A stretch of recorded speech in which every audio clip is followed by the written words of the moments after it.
the PewPew Apologetics, where we wake up sleeping lions. Like and subscribe to hear the roar. It's a war in the city, it's a war outside. All right, welcome to another exciting episode with Bar Ephraim,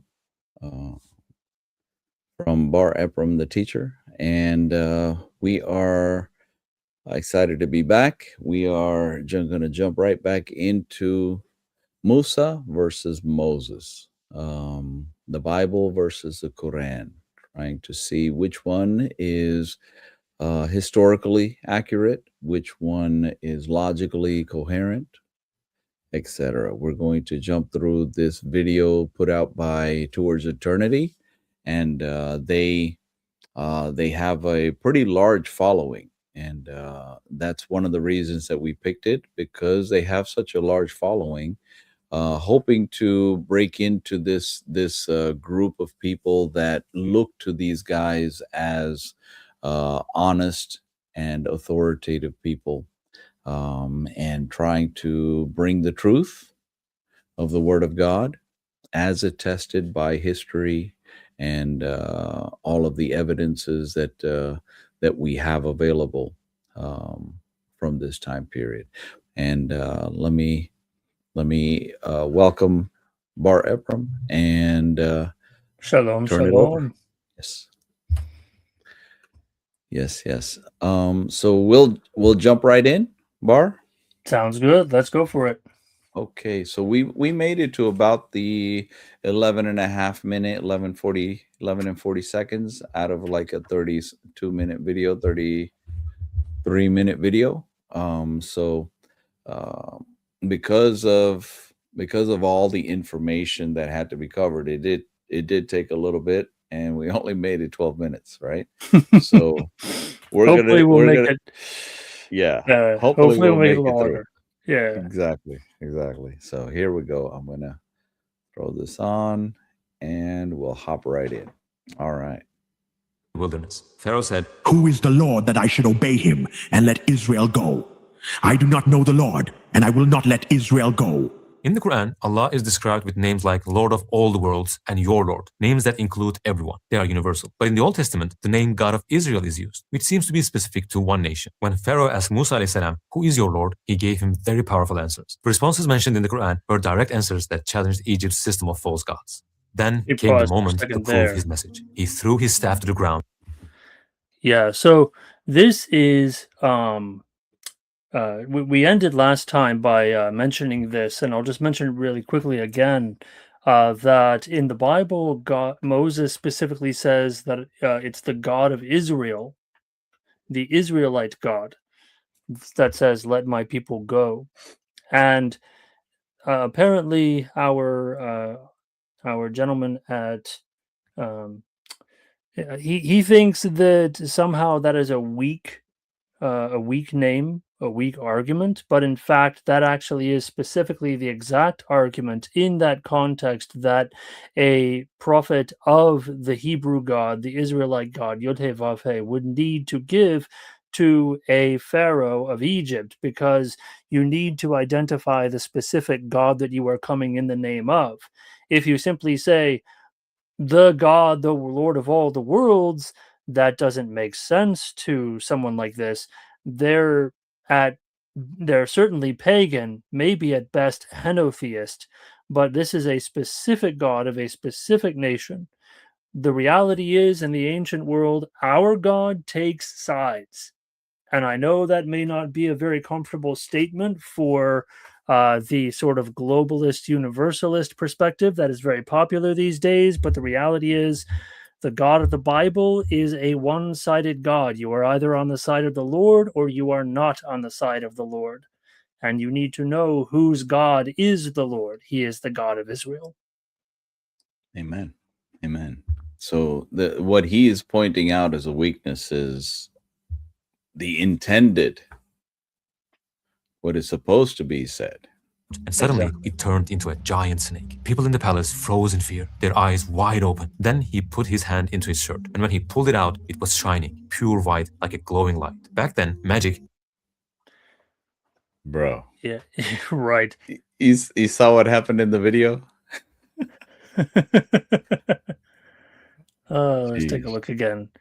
You know, the giant snake coming out. It's like, what is this, Conan the Barbarian? You know, That's Egypt's system of false. Go ahead. but yeah, I mean, and remember also we mentioned last time these miracles actually do have significance in the Bible. Yes. In the Quran, these are, like he says, these are mere magic tricks. He even admits it here. He talks about the magic in the ancient world, that it was impressive. Well, yes, it was. But these miracles before Pharaoh actually do have significance.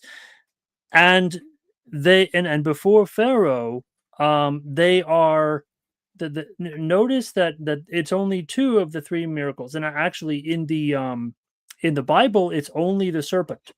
It's not the leper's hand that's brought before Pharaoh. It's only the serpent. So at the bush, God gave Moses, in the Bible, God gave Moses three miracles: the staff turning into the serpent, the leper's hand, and the water of the Nile turning into blood. The staff turning into the serpent, the word for staff in Hebrew is mate. It is the same word as tribe. And so the symbolism of that word and the symbolism of that staff being cast to the ground in front of the children of Israel is God showing them, I have seen that the tribes of Israel have been cast down to the ground and regarded as the most detestable of creatures, the serpent. And when Moses puts his hand into his bosom and draws it forth, we saw previously that later in the Bible, in the text, the concept of leprosy is connected with stillbirth. And so God is saying that but the very children that you held to your bosom, who were, their lives were taken by Pharaoh, I see this and I will retribute justice. And if the children of Israel still don't understand why Moses is sent to them, then he is to take water from the Nile, pour it on the ground, and it becomes blood. And that represents all of the children who were cast into the Nile, who were drowned in the Nile, and all the evidence is covered over.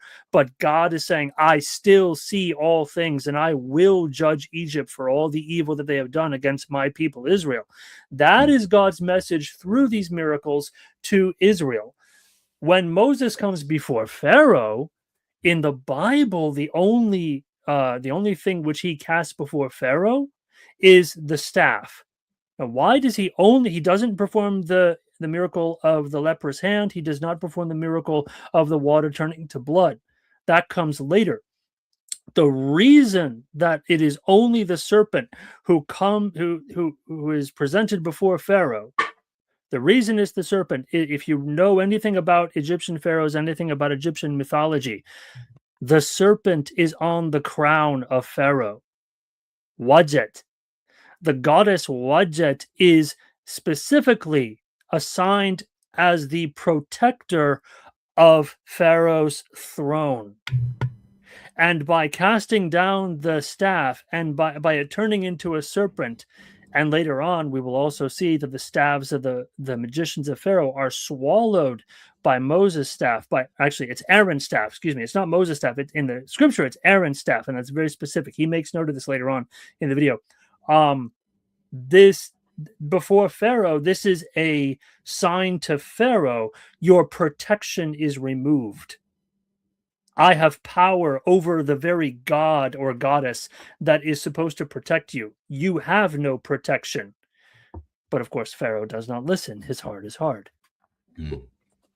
So I don't know if you guys are catching all that. The word plays and the picture or the symbolism behind these things that God is instructing and the people are doing, it's lost when it comes to Islam.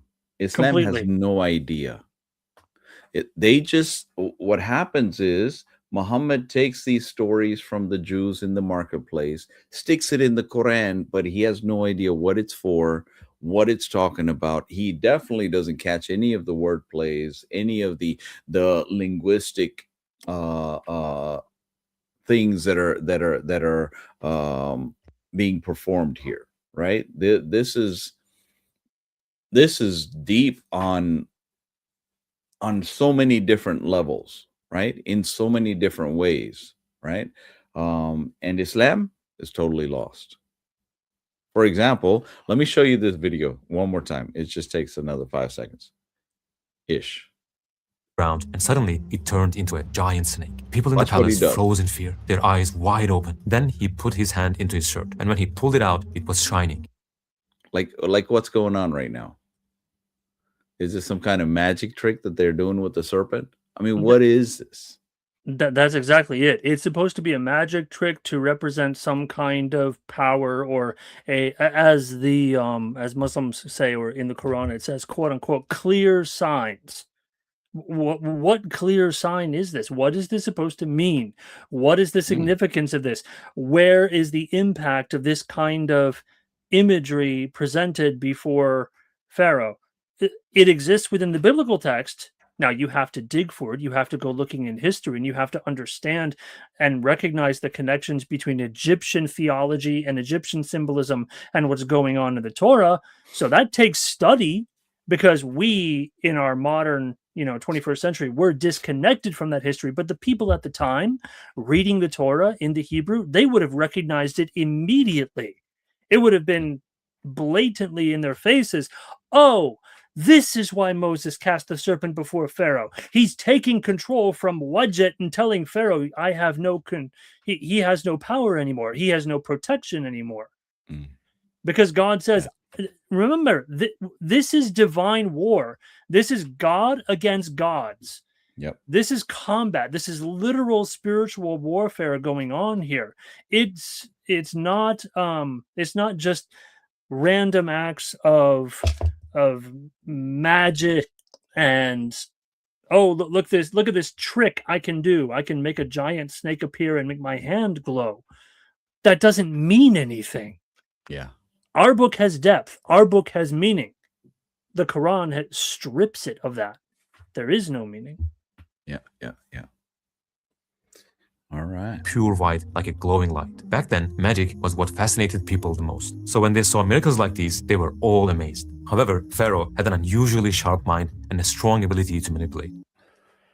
So because people were awed by magic, God is going to use magic to awe the people. I don't know if you caught that. God of all creation is going to stoop to using something demonic. He's going to use magic to awe the people. Right. But Pharaoh's smart. He can see through it. What? I don't know. Bro. He knew exactly how to influence the crowd. So he started throwing out words, trying to distract, to shift the focus. We raised you among us for years, and now you're being ungrateful. And then, irrelevantly, he asked, what about the previous generations? He was trying to stir up national pride. He knew people wouldn't easily accept that their ancestors might have been wrong. But Musa ﷺ saw right through it. He replied, their knowledge is with my Lord, recorded in a book. My Lord does not make mistakes or forget. He closed the subject right then and there. But Pharaoh did not stop. He made fun of Moses by calling him. Wait, how did he close the subject? So okay. What about the previous generations? You're being ungrateful. Oh, their knowledge is with my Lord. Like basically what that means is, I don't know, but God knows. Yeah, pretty much. How does that answer the objection? Basically, it's Allahu Alam. That's exactly. And for those of you that don't know what Allahu Alam means, right? This is going to, when you speak with Muslims, this is going to be a common response. Allahu Alam. What does that mean? Only God knows. That means, well, I don't know. Stop asking me. God knows. That's your escape route from some difficult question. And you'll find that it's often their answer. Because Funny enough, they can't answer. Right. Oh, excuse me one moment. Funny enough, even Islamic scholars, when they offer answers to questions, you will see that they will always end their answers with Allahu Alam. Like, yes, that just invalidated your entire answer. Yes. Literally, I've heard that so many times. They'll yap and yap and yap and yap, and at the end, but guys, Allahu alam. So all the things that I said may or may not be true, but God knows the truth. Yeah, like just Like, in then why case did- I'm wrong.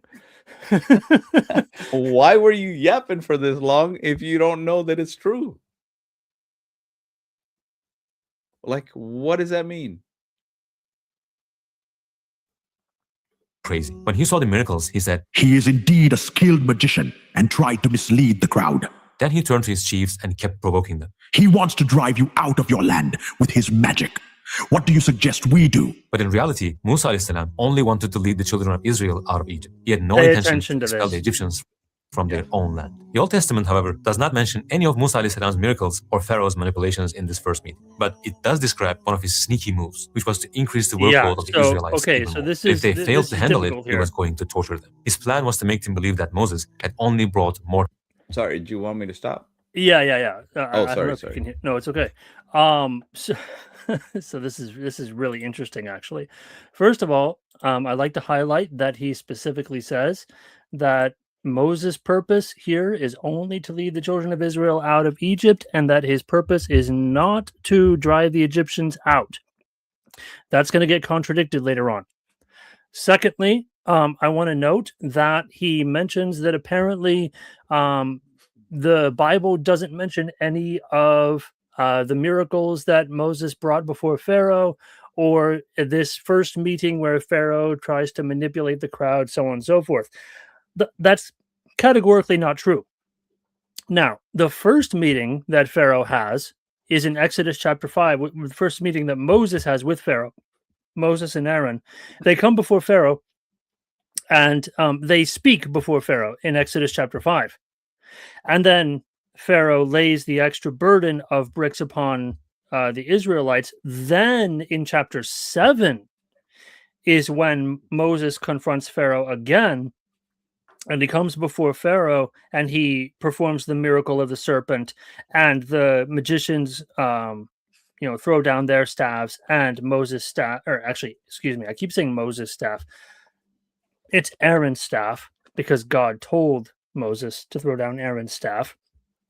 So Aaron's staff swallows up the other staffs. And I just find it interesting that he wants to try to say that it didn't happen in the Bible, when clearly it did. If you actually read the Bible, it did happen. Yeah. Let me replay some of that. I didn't know if you wanted me to go Or Pharaoh's manipulations in this first meeting. But it does describe one of his sneaky moves, which was to increase the workload of the Israelites even more. And if they failed to handle it, he was going to torture them. His plan was to make them believe that Moses had only brought more trouble into their lives. Pharaoh's words were like magic. He was a true illusionist. With just a few words, he could turn the whole conversation upside down and make people believe anything he wanted. But still, the palace was already shaken. Pharaoh called a meeting with his top officials to discuss what to do next. The plan was clear. He would gather magicians from all over Egypt and arrange a contest in front of all the people. He thought this would prove that Musa alayhi salam was nothing more than a magician. But what he didn't know was that he was actually setting the stage for all of Egypt to witness a real prophetic miracle. Soon, the entire nation would hear the message and see the proof with their own eyes. He asked Musa to set a day for the meeting. The prophet was clever. He said, "Your appointment is on the day of beauty," meaning the day of the festival, "and let the people be gathered mid-morning." In the Old Testament, however, there's no mention of such a nationwide contest. The day of beauty. The day of beauty. This is an interesting one. So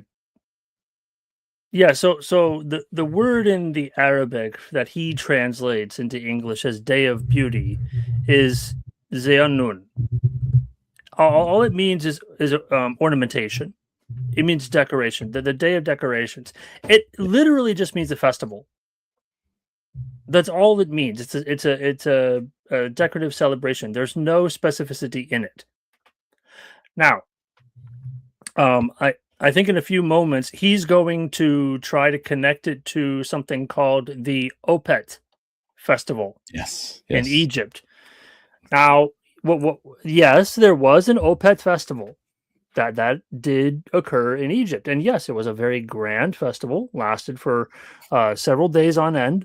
And there's evidence of this, but Here's the issue.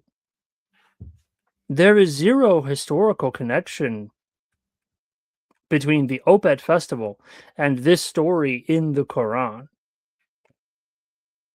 It's a tentative connection at best. And here's the other problem. When we go to the Islamic scholars, the early Islamic scholars, Al-Baghawi, Jalalain, Ibn Abbas, and Ibn Kathir, they don't talk about this Opet festival. The funny thing is, they say, Al-Baghawi is kind of funny. He says that it was Nowruz. Well, that's a real problem because Nowruz is the Babylonian New Year, not the Egyptian New Year. Yeah. So the Islamic scholar gets it wrong. Jalalain just says that it's a festival day when they adorn themselves. Okay, that's very vague. Ibn Abbas and Ibn Kathir go along with Al-Baghawi, and this is where I think Al-Baghawi got it. Ibn Abbas and Ibn Kathir say that it was New Year's Day. Here's the problem. Opet is not the Egyptian New Year. Yeah. That's an entirely different holiday. It's a couple months after the New Year. It's the celebration of Pharaoh's kingship. It's like the anniversary sort of his coronation and his rule. That's the Opet festival. The New Year is the festival of the Nile, when the Nile flood begins in Egypt, because Egypt goes through cyclical flooding and draining of the Nile in the ancient world, and that's how their agricultural system operated. Opet is not the New Year. Yeah. And here we have a Muslim who is going directly against his scholars and trying to claim some vague connection to a random festival in Egypt, Opet, when his own Islamic scholars don't say that at all, but his own Islamic scholars get it wrong. Yeah. I mean, it's so convoluted. It like that doesn't make any sense. Right. They're just stretching, reaching. Keep in mind that in this same chapter are various historical anachronisms, mistakes. Chapter 26, the same chapter that he's referring to, has crucifixion. Pharaoh is doing crucifixion, threatening Musa's the people of his court that believed in Musa. Right, the magic of Musa. He crucified them after cutting their hands off. We're gonna get to that. Yeah, he mentions it down the road, and it's just it's bad. Silly. Yeah, it is silly. The historical mistakes that are made throughout the Quran, but especially in this chapter. It's hilarious. And we're going to get to one of my favorites next. Yeah. This is great. Encounter with the magician happens inside the palace. But there's something really interesting in the Quran's wording. It calls that day Yawmuz Zina, meaning the day of decoration and beauty. And when we look into the festivals of ancient Egypt, we come across a national holiday that matches this perfectly, the Opet Festival. This was a national holiday that was celebrated every year. Houses were decorated, men and women dressed up, temples were decorated, idols were adorned, and those statues were carried through beautifully decorated streets. In other words, while there was no way that Prophet Muhammad, peace be upon him, could have known this, the Quran described that day in a truly miraculous way. A few centuries before the Quran was revealed, the ancient Egyptian language had already been lost. No one in the Listen, the name of the Opet Festival does have the word beauty in it. It's a it does. It's a beautiful festival of Opet or something. But beautiful is just an adjective. The name of the festival is the Opet Festival. Sure, it's a beautiful celebration of Opet, but the Quran forgets to mention Opet. Just says beautiful. Bro, what festival do you know of that's not beautiful? Right. Well, I mean, what festival? Yeah. What festival do you not celebrate? Opet. Yeah, and I mean, if we go back and we actually compare the practices within Egyptian, like ancient Egyptian festivals, I guarantee you all of them are going to be beautiful. Yeah. They're going to be, or there's going to be ornamentation, there's going to be, dancing, there're going to be parades, there's going to be all sorts of things going on. Yeah. And, rituals in the temples that are happening, all sorts of stuff is going to be happening in these festivals. Of course, it's going to be beautiful. But Yeah. all that, and again, he tries to say, where's the Arabic word again? He tries to say that it's Yom Yizun, right? Day of beauty. So, yeah, Day of Beauty. Again, that's vague. How do you establish the connection between a Day of Beauty and specifically the Opet Festival? There's no connection. Nothing. All you're doing is grasping the Opet Festival and trying to slam it into the Quran's description for the purpose of one word. That's it. Yeah. Without any specificity at all. Yep. That's called an anachronism. Yep. That doesn't work. That's not a miracle of the Quran.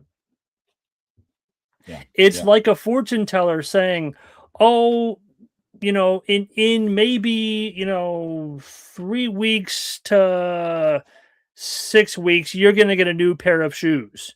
And, you've walked in with like raggy sneakers. So, maybe 6 weeks, 8 weeks, you're going to get a new pair of shoes. Okay, duh. Obviously. Bro, yeah.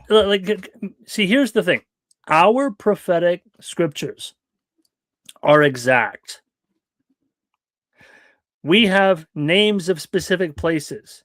We have calculated time sequences. We have definite lineages. Yeah. We even have explicit names that are mentioned before the king ever comes on the scene. Cyrus in Isaiah. Oh, wait. Did you know? I forgot to mention. I don't know if we mentioned it last week. Did you know that Pharaoh is a name in the Quran? Yes. It's not a title. I don't know if we mentioned it. Correct. I don't recall. Pharaoh is a name. Bro, they couldn't even get that correct. Right. When we were talking about Malik last time, the Quran mentions Malik one time, one word. Again, it was just one word in one surah, in Surah Yusuf. It mentions the Malak of Misraim. It mentions the king of Egypt. Yes. And the claim is that, well, the Quran is supposed to be more accurate than the Bible because it mentions the king of Egypt when the king of Egypt was called king and not Pharaoh. No, we've showed clearly that in the day, we showed you on the screen in the previous video, go watch it. On the screen, we showed you evidence, no, from the Middle Kingdom onward, the term Pharaoh is applied to the individual on the throne. Yeah. And this is not something that didn't exist at the time of Joseph. It did exist at the time of Joseph. And if you go to our Bible and you actually read Genesis chapter 30, you go in there, you will see very clearly it says both Pharaoh and it says Melech Mitzrayim. It says the king of Egypt. So it uses the terms interchangeably at the appropriate time at which those terms would have been used interchangeably. And it is only later in the time of Moses that you specifically get the term Pharaoh as title. And that's almost exclusive. I think there are maybe one or two references in Exodus where it says Melech, but it's specifically Pharaoh. Yes. And here's another thing. It reminded me of when you said Joseph. This Quran that's supposed to be more historical than ours, right? This Quran has crucifixion not just with Moses, it has crucifixion with Joseph. Oh, no. Yes. It's talking about crucifixion in the time of Joseph. That puts crucifixion 1,400 years 300 years before the invention no. of crucifixion by the Persians in the 6th century. Oh, that's bad. Yeah, we're going to look at crucifixion. It's coming up. Yeah. Yeah. First, we got to get to Haman. Let's go. Let's go. The world knew how to read it anymore. It was only deciphered much later in history, closer to our time. So there was no way Prophet Muhammad, peace be upon him, could have accessed any Egyptian sources. We have explained this in detail in one of our previous videos. You can check that out if you're interested. You won't get into detail here. Just so you know, I did actually check that video. There is no detail in that video different from what he says here. There's not. There's no greater detail. All he talks about is like the specific museum in which those documents are held. No. There's no more detail. Yeah. Sorry. So cross-reference doesn't work here. Number 2, in regard to what was he just saying?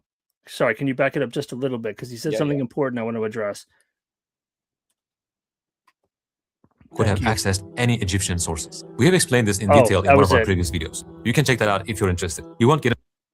Okay, so Egyptian language, that's also patently false. You do have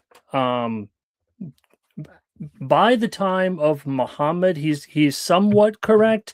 There is some diminution of the use of Egyptian languages, but you do have the use of Coptic, and which is based in Egyptian, and you do have some of the ability to read and write Egyptian into that time period.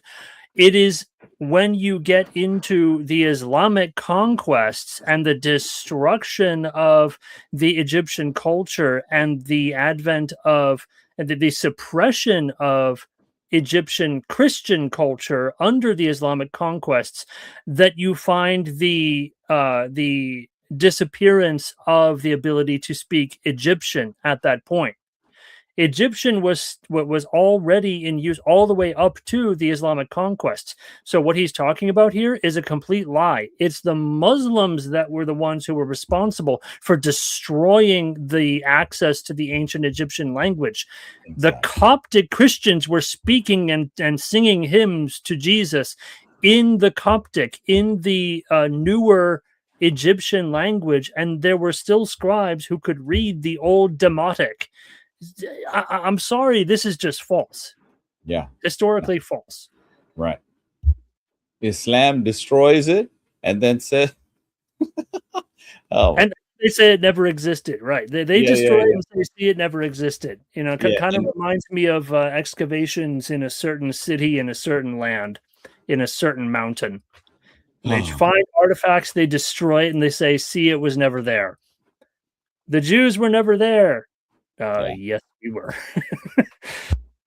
Jeez. Into detail here. But although they are not mentioned in the Old Testament, the Quran uses many interesting phrases that reflect that period perfectly. According to the Quran, the contest with the magicians took place on a festival day at mid-morning, and there's something fascinating about this time. In ancient Egyptian belief, magic was thought to be most powerful during festivals and around mid-morning or dawn. So Musa alayhi salam challenged them at the exact time they felt strongest. And what's more amazing is that the Quran reflects this forgotten detail of ancient Egypt in a miraculous way. And none of these details were mentioned in the Old Testament. Another detail that is not mentioned in the Old Testament is the name of one of Pharaoh. Okay, dude. If you go into any study of ancient magical sources, they always talk about auspicious times, specific alignments in the heavens that are influential, that increase your power to do X, Y, or Z. Yes. This has been known for ages. Everybody, I mean, this is like standard 101 magic studies. Across cultures. Hindus, Egyptians, Greeks, Babylon. I don't care who you speak to.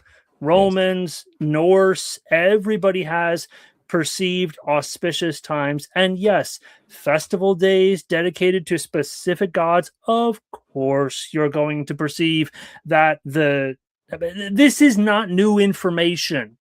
Yeah. This is not miraculous understanding. This is common knowledge in almost every pagan culture in the ancient world. Everybody knows this. Now, tie this information that Muhammad puts in the Quran about magic with the fact that he was cast under magic and that he even spoke under possession by Shaitan, according to the Quran. Right. Right. This man is familiar, very familiar with magic. Very. In fact, he says that Harut and Marut were two angels of Allah that Allah sent down to teach people magic. And if you examine the story of him being in the cave of Hira, when he first gets revelation from this being, and it wasn't Jibril, they cannot show from their books that it was Jibril that showed up in the cave and choked him 3 times. Correct. These Because are because Waraka says that it is Namus. that is namus, exactly. And namus, interestingly, is a Greek word. It's derived from the Greek word nomos, which was the Greek word for the Torah. Yes. So apparently the keeper of the secrets of the Torah, which really interestingly in Jewish mysticism is the angel Raziel. Mm. So in Kabbalistic mysticism, there is an angel of the secrets, but it's like it's not Jibril. It's not Jibril. Right. And they cannot prove it. So what I'm saying is this guy is intensely familiar with the ins and outs of magic. So if he adds details about magical familiarity or parts of or bits and pieces of information that would have to do with magic, that's not surprising at all. These guys practiced it. Exactly. Pharaoh's men. Before the day of the contest arrived, in a scene where Pharaoh is speaking with his officials, we hear an interesting sentence. Pharaoh said, O chiefs, I know of no other god for you other than myself. Haman, light me a fire to bake clay bricks. Then build me a tall building so that I may look at the God of Musa. And indeed, There I it do is. think he's among the liars. Did you know Did you want me to finish this? Yeah, we definitely want to address this. that this verse of I the actually Quran need to was take used as like 30 seconds. Give me just one moment. I'll be Okay. right back. Okay. My battery's an about to objection die. against Islam for a long time? Do you know how? The name Haman appears in the Old Testament too, but in a completely different time and place. By using this, some claim that, ma'azallah, the Quran confused different stories, but historical findings later show that this Quranic verse was actually a miracle. When we look at Pharaoh's command to him, it seems that Haman was in charge of This is construction not a work and stone miracle. quarries. Watch this. Watch. I'm gonna try to catch him on that one spot. Oh, where he shows it so fast. He Yeah. flashes it so fast. He really does not want you to see it. he doesn't want you to see it. But I paused on that, and guess what? So who is Oh this my Haman in reality? The answer we are looking for was found on an ancient Egyptian monument that is kept in the Hof Museum in Vienna. Based on all the inscriptions from ancient Egypt, scholars put together a dictionary of personal names from the New Kingdom, and the name Haman is also listed in it. And guess what his title is? The chief of... Wait. There it is. If you pause right there, right? What do you see? Bro, this guy is a freaking liar. Yep, he is. Where does it say this? What does it say and where does it say it? He moves so fast. A split second on the screen, you're supposed to think, wow, there's the proof. It's a lie. It's not proof. As a matter of fact, if you actually zoom in, you look at exactly what he's trying to quote here. I dug into this. This particular Egyptian name that's listed here as the chief of the stoneworkers. First of all, the fact that he's the chief of the stoneworkers is a problem. It's actually a problem. It's not. It doesn't help his case. It actually defeats it.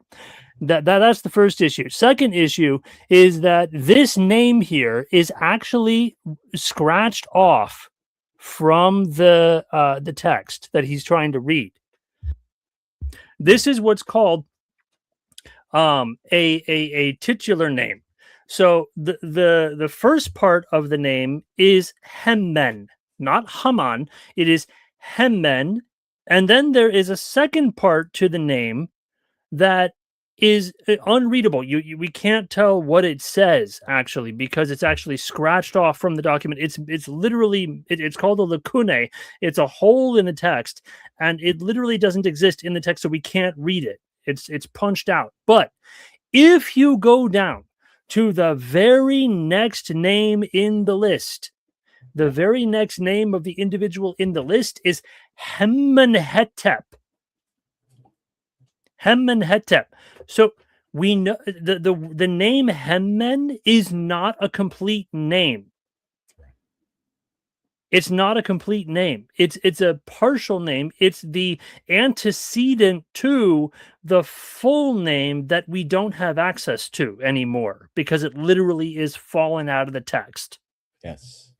So that's a complete lie that this individual is even named Hemen. It's not. The next part is an abbreviation and a lacune. So it's literally dropped out of the text. Doesn't exist. So he's trying to use a hole in the text to say that the guy's name is just Haman. It is not Haman. And by the way, even the phonetics of the name don't match the Egyptian. The Arabic phonetics are Haman. The Egyptian is a soft H. It's Hemen. Yes. It's not the same name at all. Yes. And that last H, you cannot get rid of it. No, you can't. The way Semitic languages work, you have a 3 consonant root for these words. You have 4 consonants here. Right. That in itself tells you that it's not Persian, right? Yeah, That's not Haman. this name, this name is not a complete name. Persian is different. Haman is a specifically Persian name. It is a complete name in Persian. This name is an Egyptian name. Egyptian is not a Semitic language. It doesn't operate the same way. You can't just cut letters off and assume that you've got the full meaning of what it is. Yes. Now, Hemen is actually a local falcon deity for a small town that's south of, I believe it's Hierapolis. I'll have to double check. But basically, it's a little teeny tiny hamlet that they worshipped a falcon deity named Hemen. So this is the name of the deity plus the person's actual name. A person would not simply be named for the deity. So, for example, Hemenhotep means Hemen is merciful. Yes. That's a name that makes sense in Egyptian phonology and nomenclature. Yes. But the name Hemen, simply for a deity, you never name an individual simply the name of the deity. Yeah. There aren't Egyptians walking around named Osiris. There are not Egyptians walking around, named Aken or Aten. Mm. You have a combination names in all of this. Tutankhamen, right? Yes. That's a combination name that has a specific meaning in Egyptian. It combines the name of the deity with an epithet that praises the deity in some way. Yes. This is not a complete name. This individual's name is not Haman. That's a blatant lie. And he clearly didn't do the research to actually tell that this doesn't work in ancient Egyptian at all. But for his audience, this is amazing. Right. Linguistically, it doesn't work. This is more than 3 consonants, which automatically poses problems. Well, it's Egyptian, so it doesn't operate according to Semitic rules. Right, but if he's going to say Haman, right, that's 3 consonants. Right. You can't get rid of the H at the bottom, at the end. No, you can't. This is more than 3 consonants, which means it's either a conjugation of sorts. Something's happening here. or it's not Haman. Right. Right. Now, here's the problems that I see. The Quran conflates three stories. Yes, it does. The story of Moses and Pharaoh, the story of Esther and Haman, the story of Babel, right, with the tower going up. Correct. Here's the problem, guys. We have in the Quran, in the Bible, that they were using bricks. What were the bricks for? It's not for towers. When Egyptians built something large, they used stones. As we see in the evidence that he brought, it's a stone quarry overseer. Right. He's not a brick maker. He's not a brick maker. He's a stone quarry master. That's a big problem. That's like saying a guy that drives cars in one story is the same as a guy that flies an airplane. That's two different things. You can't, there's no comparison. You cannot mix and match those. Then Egyptians, they don't build high towers, they build pyramids. Do they have any archaeological evidence of such a tower in ancient Egypt? Nowhere. We do have archaeological evidence in Iraq, in Babylon. Exactly. We know where those towers are. Where you can find Haman. Lived. Right. Yeah. So this guy and in Susa, yes, and in Iraq, we know they built high towers over there. The Egyptians do not build high towers. They build pyramids out of stone. They don't build towers out of bricks. Yes. The bricks and the third, the bricks that the Israelites were forced to make was for the town, the cities that they were forced to build for Pharaoh. Right. Right. The city of Avarice, the city of named later Ramses and Pithon, and all of these guys, these ones that were forced to be built by the Hebrews. Of course, you need bricks for those. You don't build houses out of stone. That's crazy. You use stones for the large structures like pyramids, but you don't have towers. None of this makes sense. Archaeologically, doesn't make sense. Historically, doesn't make sense. Linguistically, doesn't make sense. Nothing makes sense.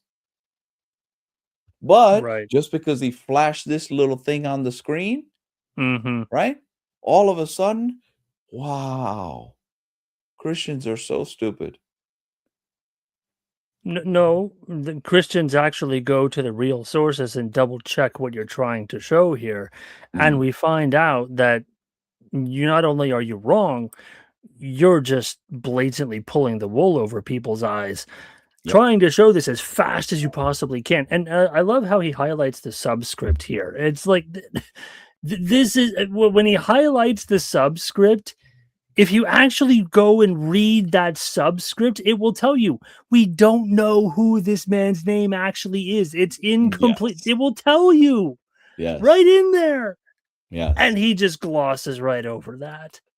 Listen, I was unfamiliar with all this stuff until I said, man, what is that thing? Does that pose a problem for us? So I went and looked at it. And guess what?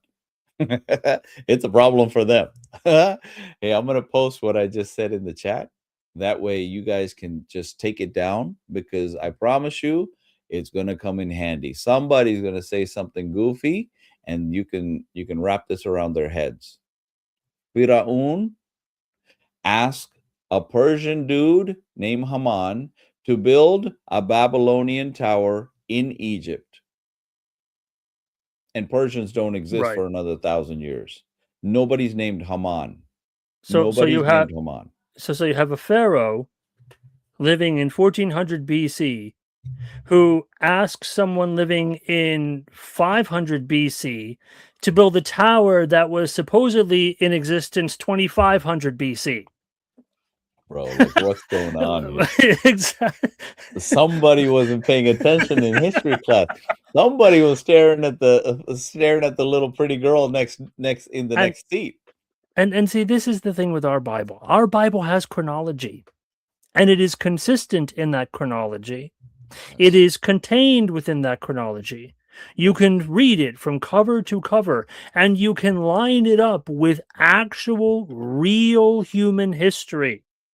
Was there a guy named Nebuchadnezzar who ruled a kingdom called Babylon in 586 BC? Yes, there really was.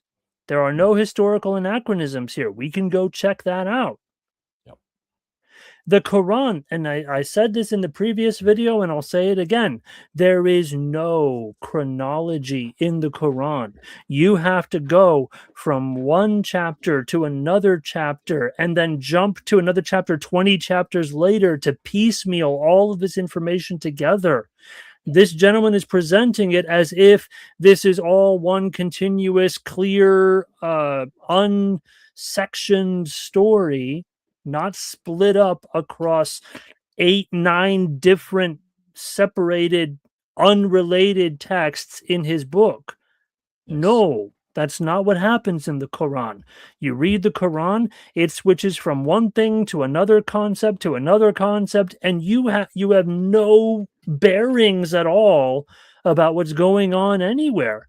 So it's very easy to conflate someone living at one time talking to another person who lived apparently 1,000 years later, and then asking them and talking to them about an event that occurred 2,000 years before that. Yes. It doesn't work. And there's a reason that our Bible is used by archaeologists in the Middle East to go literally digging in the dirt to find places where it says there are places, and they actually find it. Yes. They exactly. never use the Quran. Never. In fact, in Mecca, they're building tall buildings. I mean, like buildings that have never been built this large, this high, right?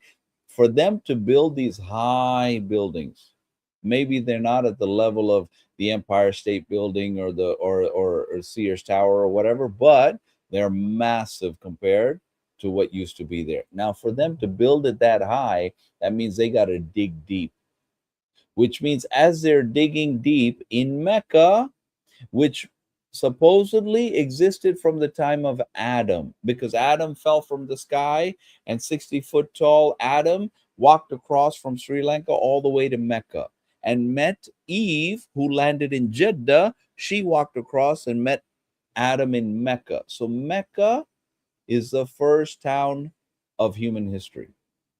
There should be something there, guys. However, guess what?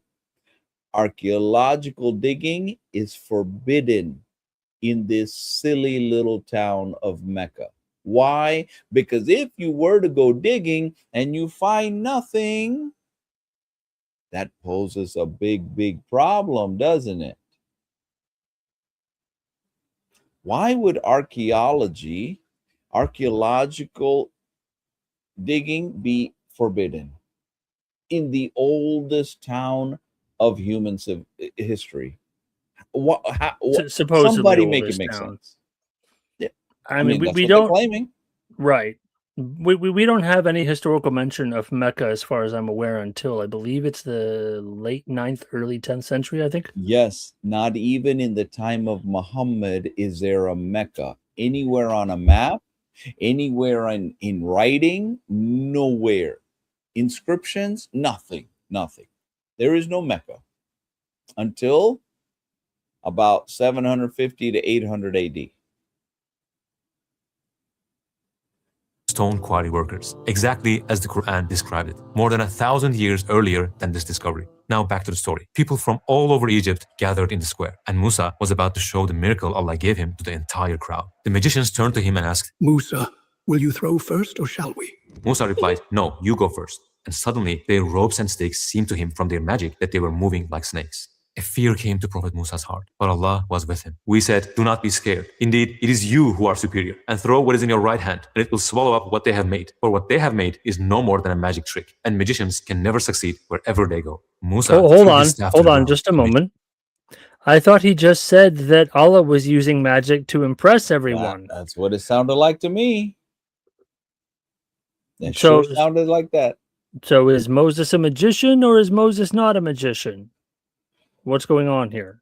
Oh no, Allah just made Moses look like a magician, but it wasn't magic, guys.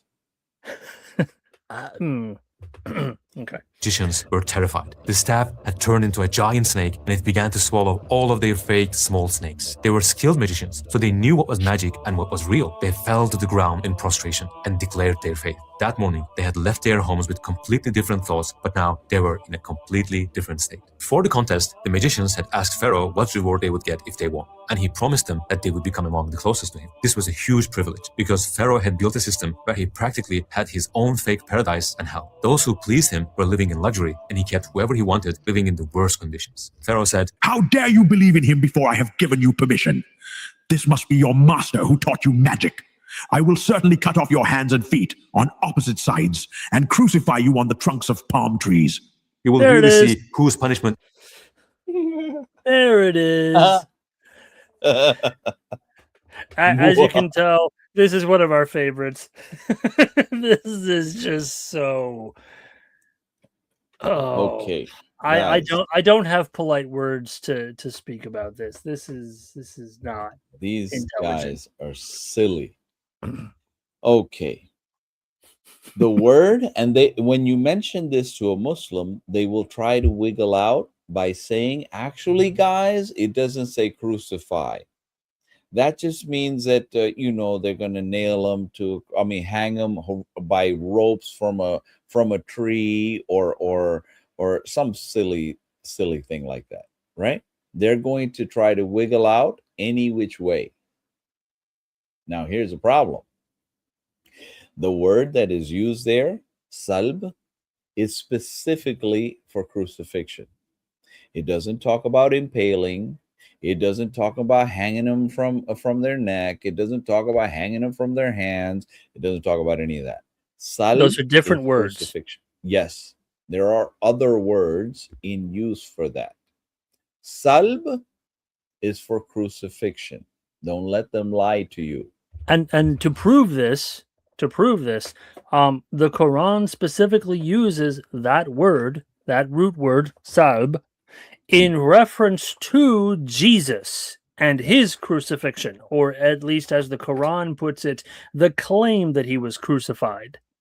So everyone knows historically that the death of Jesus is by crucifixion. Now, Muslims may try to historically deny that, but everyone talks about this. Everyone saw physically with their own eyes Jesus hanging on that cross. That's what they saw. And a Muslim might say, oh, it was just an illusion that Allah deceived them to make them think it was Jesus. Whatever. The point is, the Quran uses the exact same word, salb, to refer to that form of execution. If the Quran uses it there, and it means crucifixion there, then the exact same word means crucifixion here. You can't mess with definitions in languages like that because the intention is the same. The manner of execution is intended to be the same. The usage of the word is the same, and the context is the same. Pharaoh is threatening to execute the magicians in the Quran by means of crucifixion. Yep.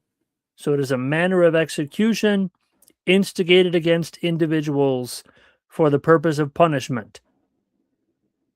That's the exact same formula that is applied in usage and meaning that is applied in the context of Jesus in the Quran. Here's a fundamental reality of all linguistics. This is the fundamental rule. Meaning, the meaning of a word, is defined by its usage in context. I may use the same word to mean slightly different things if I am using it in a different context. For example, if I say the well is deep versus I say I am feeling well today, the word well means two different things based on different usage and different context in the English language. Technically, it's the same word, but it means something totally different. The meaning of a word is defined by its usage in its context. The usage of salb in this passage is exactly the same in the exact same kind of context as it is used by the Quran in the context of Jesus' death. Yes. It means crucifixion. And crucifixion did not exist anywhere. Any form of crucifixion, because there are multiple forms of crucifixion, multiple positions. You have a vertical form of crucifixion, you have an X-shaped form of crucifixion, and you have a T-shaped form of crucifixion.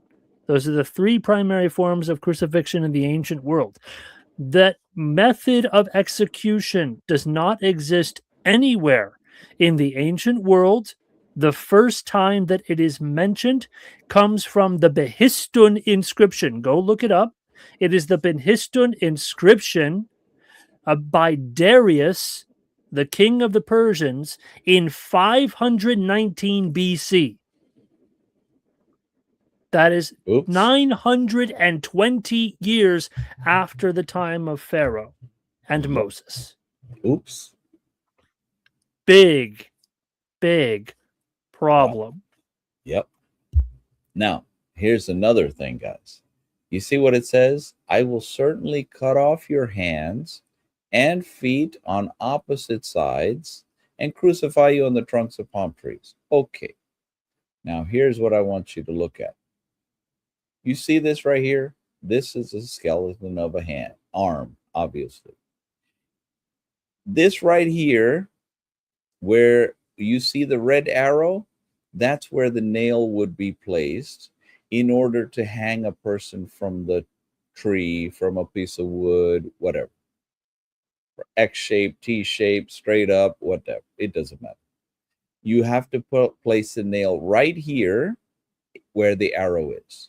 Now, what holds these two long bones of the arm together?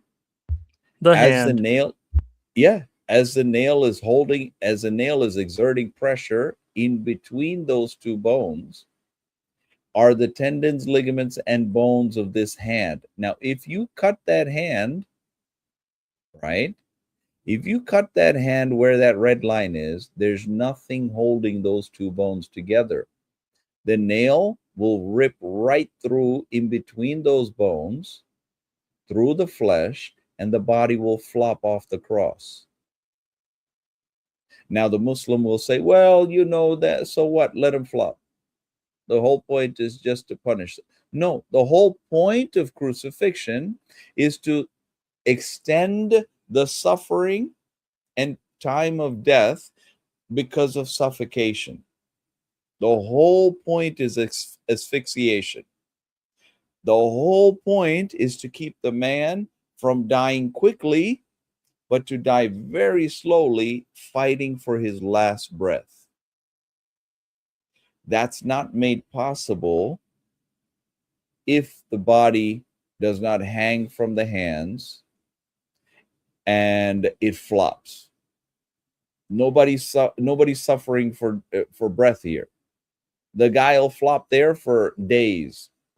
What he would die from would be starvation. Now, I want to know who's going to guard this body for 7 days while he dies of starvation. What is this nonsense? You have to have your hand in order to crucify.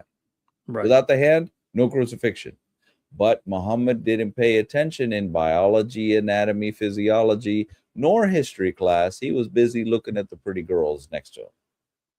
Bro, pay attention in class. Yep. And they will try to, you'll often encounter Muslims who will try to say, oh, well, they could just tie them to the trunk of the tree. That does not work. Number one, they still don't have any hands. And if you're going to tie someone to a trunk of a tree on their forearms, they're going to be able to wiggle out of that eventually and get themselves free. The hand is still the thing which holds the arm in place. Secondly, if you tie the forearm to the board or wood or tree or whatever, that eliminates the entire function and process of crucifixion itself, even if they don't get free, because then there is not enough room in the limbs for the body to hang far enough forward in order to induce the slow means of suffocation. See, when the body hangs forward, the diaphragm is constricted such that you can inhale, but you cannot exhale. So when they fall forward with the entire weight of their body and the shoulders pulled backward, you can inhale. But in order to exhale and then take another breath, you have to press down on your feet in order to raise yourself and relax your diaphragm so that you can then exhale and put pressure on your lungs internally. And then you can release again and be able to inhale again. Yes. So this is a slow, excruciating process whereby eventually your legs and your muscles become so exhausted that they give out and you no longer have the physical strength and stamina to push yourself up so you can breathe. It is a horrific, excruciating, terrible form of execution. Yes. But if you tie the forearms in place, then the elbows are locked and the arms cannot bend, can easily bend. They cannot bend forward, and the weight of the body isn't pulled forward enough to produce that kind of constriction on the lungs. So when they try to claim, oh, well, they'll just tie them to the trees, they'll just tie them to the branches. No, that doesn't operate correctly. That doesn't work. Like without even hands, how are you going to tie? I mean, like, Right. you would just slip out. What kind of silliness are we talking about? Right. It's the hands and feet that hold the person in place. It's silly, bro. It's silly. Crucify you on the trunks of palm trees. You will really see whose punishment is more severe and more lasting. They said, By the one who created us, we will never prefer you over the clear proofs that have come to us. So decide whatever you will. You can only decide matters of this worldly life. Indeed, we have believed in our Lord, so that he forgives us for our sins and for the magic you forced us to perform, and Allah is better and more lasting. as soon as faith entered their hearts, they became heroes, and they all were martyred on that day. It was a terrifying situation. Some Egyptians who witnessed these events also came to faith. They left their old false beliefs and turned to the worship of one true God alone, Allah. In the Old Testament version of the story, the one who throws the staff is not Musa, but Harun alayhi salam. However, in the same text, earlier in the story, that miracle was given to Musa. It looks like there's some confusion. Okay, so let's clear that up really quick.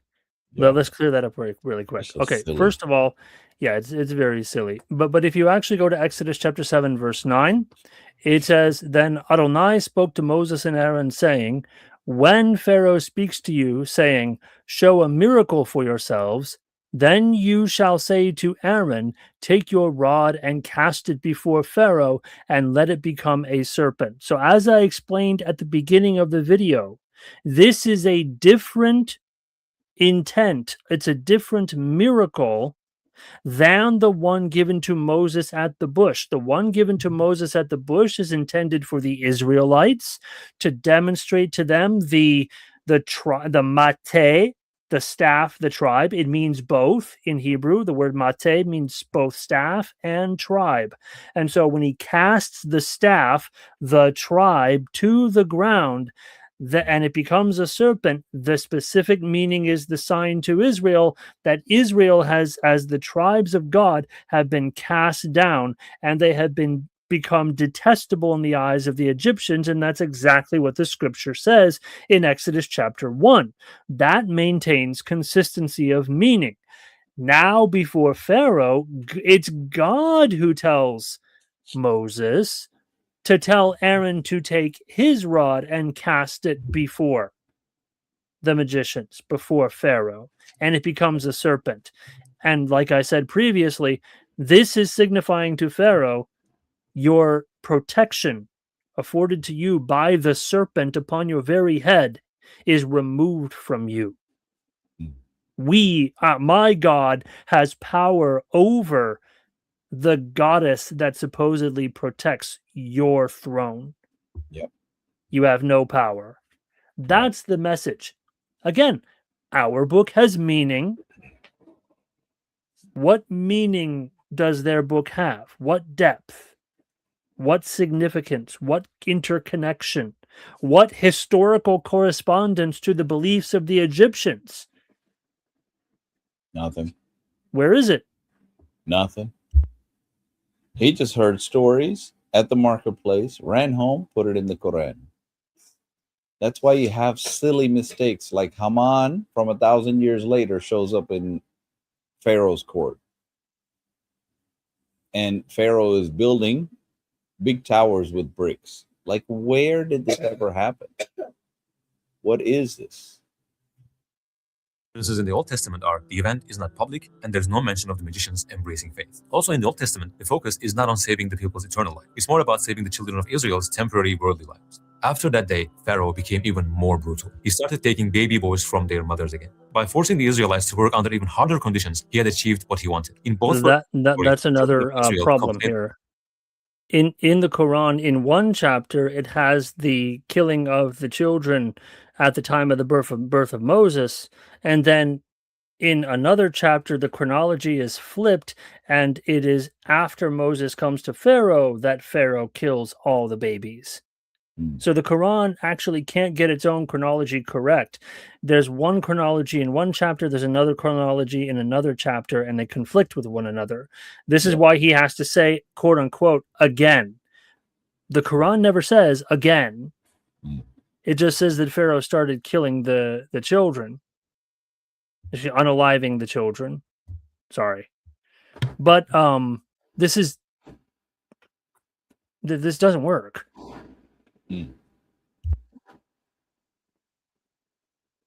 Yep. To Prophet Musa. They said, we have always been oppressed before and after you came to us. But his answer is different in these two accounts. According to the Quran, as a leader, he tried to comfort them with these words. Hopefully your Lord will destroy your enemy and make you successors in the land to see how you will act. Sadly, today, we can clearly see how they are descendants. Hold on. I thought he just said that Moses had no intention of driving out the Egyptians. Now Moses says, oh, and again, it's a maybe. Maybe Allah will make you successors in the land and you will die. Maybe he'll destroy your enemies and make you successors in the land.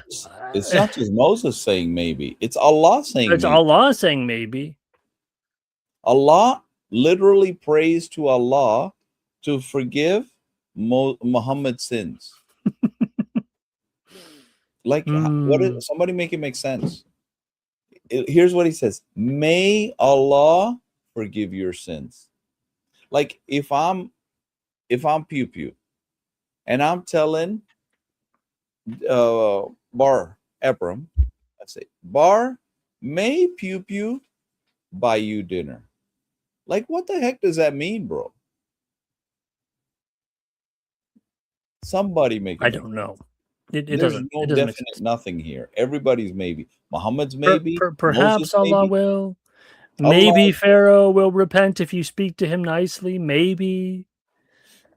So, on that note, maybe PewPew will buy you dinner.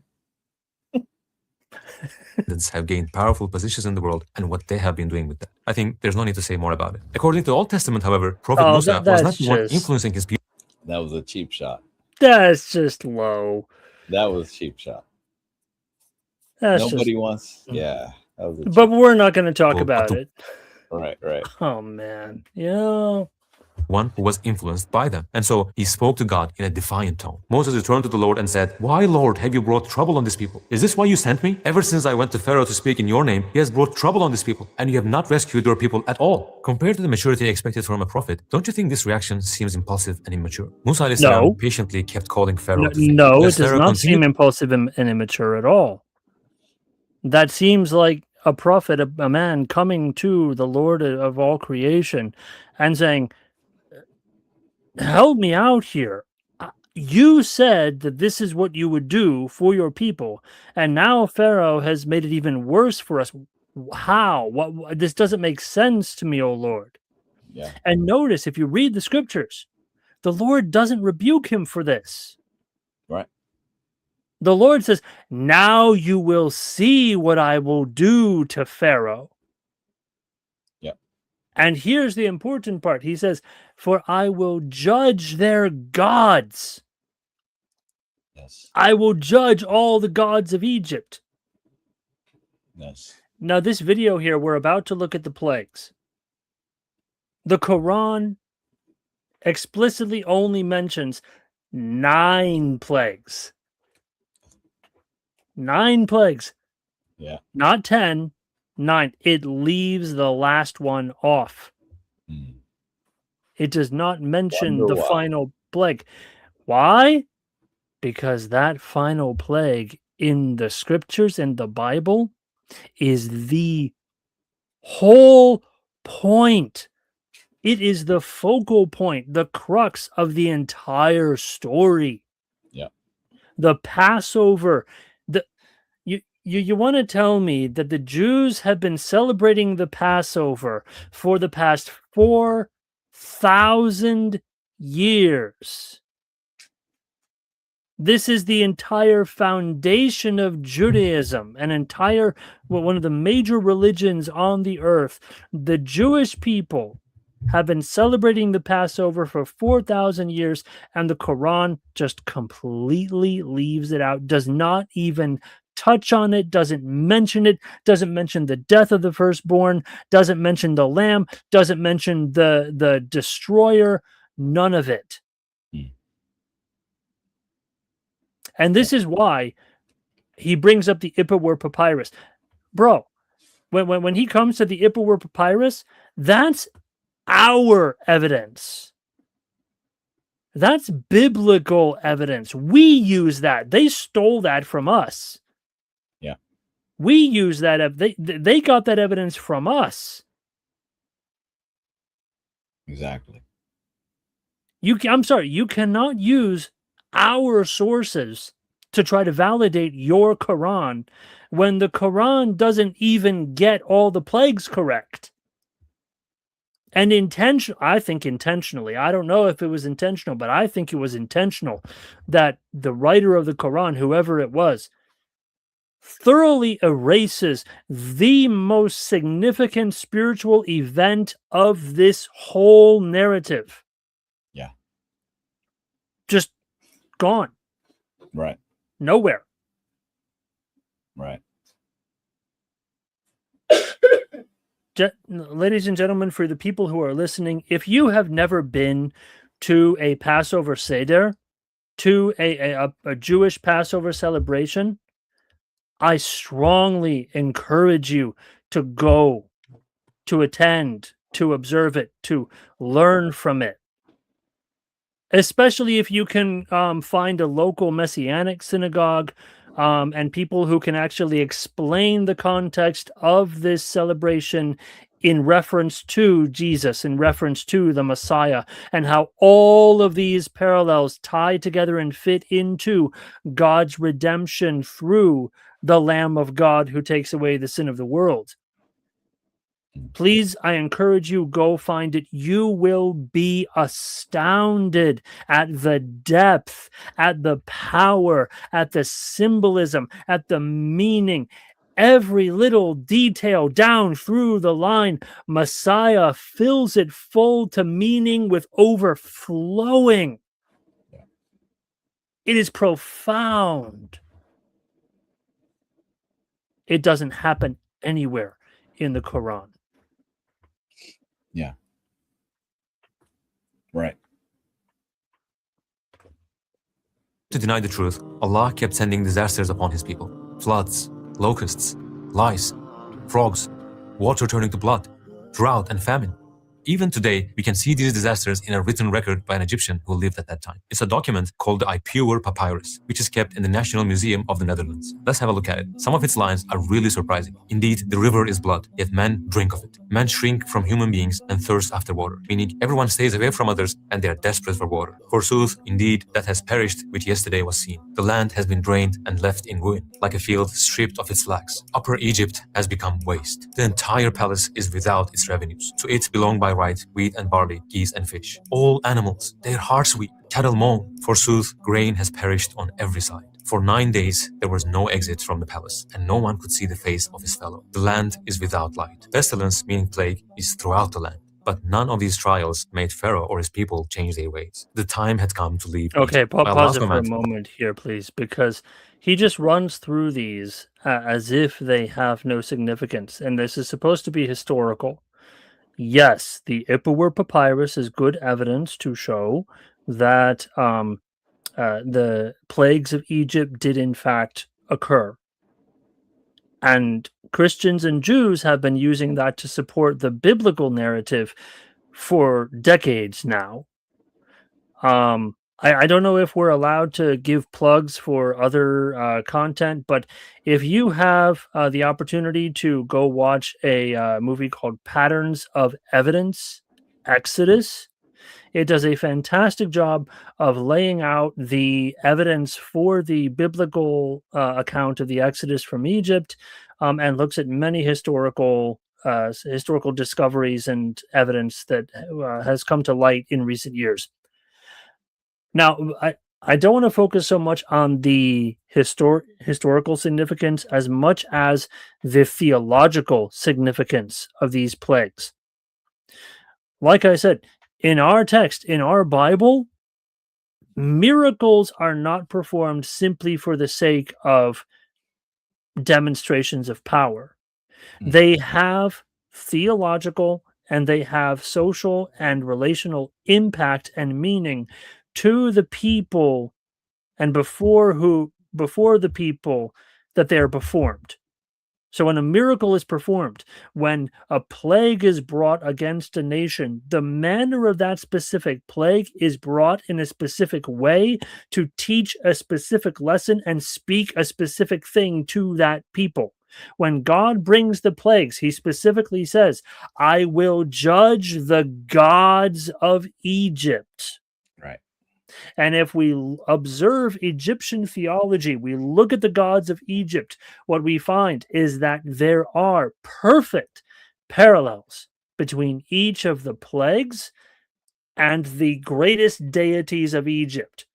The plague of blood, the Nile. The Nile is one of the most important deities of Egypt. Frogs relates to the goddess Heket, who is fertility and life, bringer of life. Lice, Geb, the very dust of the earth, turns against the Egyptians. Remember, this is war. This is spiritual war. God against the gods of the Egyptians. The Egyptians believe that these gods control these natural forces, that they are powerful over these natural realities, the Nile, the reproduction and fertility, the very earth itself. God is demonstrating through the course of the Egyptian cosmology from bottom to top that he is the one who determines the order of creation and has power over all of it. So he starts at the lowest with the Nile, moves to the puddles on the land, moves to the dust, moves to the wild beasts, then to the cattle, the domestic beasts, then to human beings on the earth. Then he moves to the heavens. He's moving upward, notice. He moves to the heavens. Then he moves to the animals of the heavens. Finally, the highest heavens with the sun in the darkness. And then at the very end, Pharaoh himself. So there is a progression of authority and hierarchy in the cosmology here. God demonstrates to the Egyptians he's Lord over it all. Again, just to quickly name them off, cattle disease is Hathor and Apis. Boils are Sekhmet, Isis, Imhotep. And interesting, it's the boils at which the Egyptian magicians say, we can't do this anymore. Hail is Nut and Shu. The locusts are Seth. Of course, darkness is Ra, the god of the sun. And death of the firstborn. That attacks Osiris, who is the Lord of the Dead. Chnum, which is really interesting, he's a goat-headed deity who forms the babies in the womb. which is very interesting because Moses says, if we go in, because remember, the scripture says that Moses requests Pharaoh that he send the children of Israel into the wilderness to celebrate a festival to the Lord. And Moses says, and Pharaoh says, no, you stay here and you keep the festival in Egypt. Moses says, if we do this, we're going to be slaughtering the Egyptians' God. He's referring to Chnum, the goat-headed god who forms the babies upon the potter's wheel. He's a potter and formulates the very form of the children.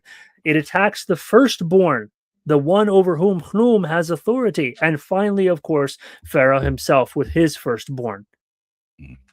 So all of this is explicitly directed against the Egyptian pantheon and their theology from bottom to top, demonstrating that it is not the gods of Egypt who have any power, but rather it is Yud-He Vav-He, the God of Israel, the God of Abraham, Isaac, and Jacob. That God is the God who is Lord over all creation. Yeah. That makes sense. That has impact. That has power. Yep. Not this. Right.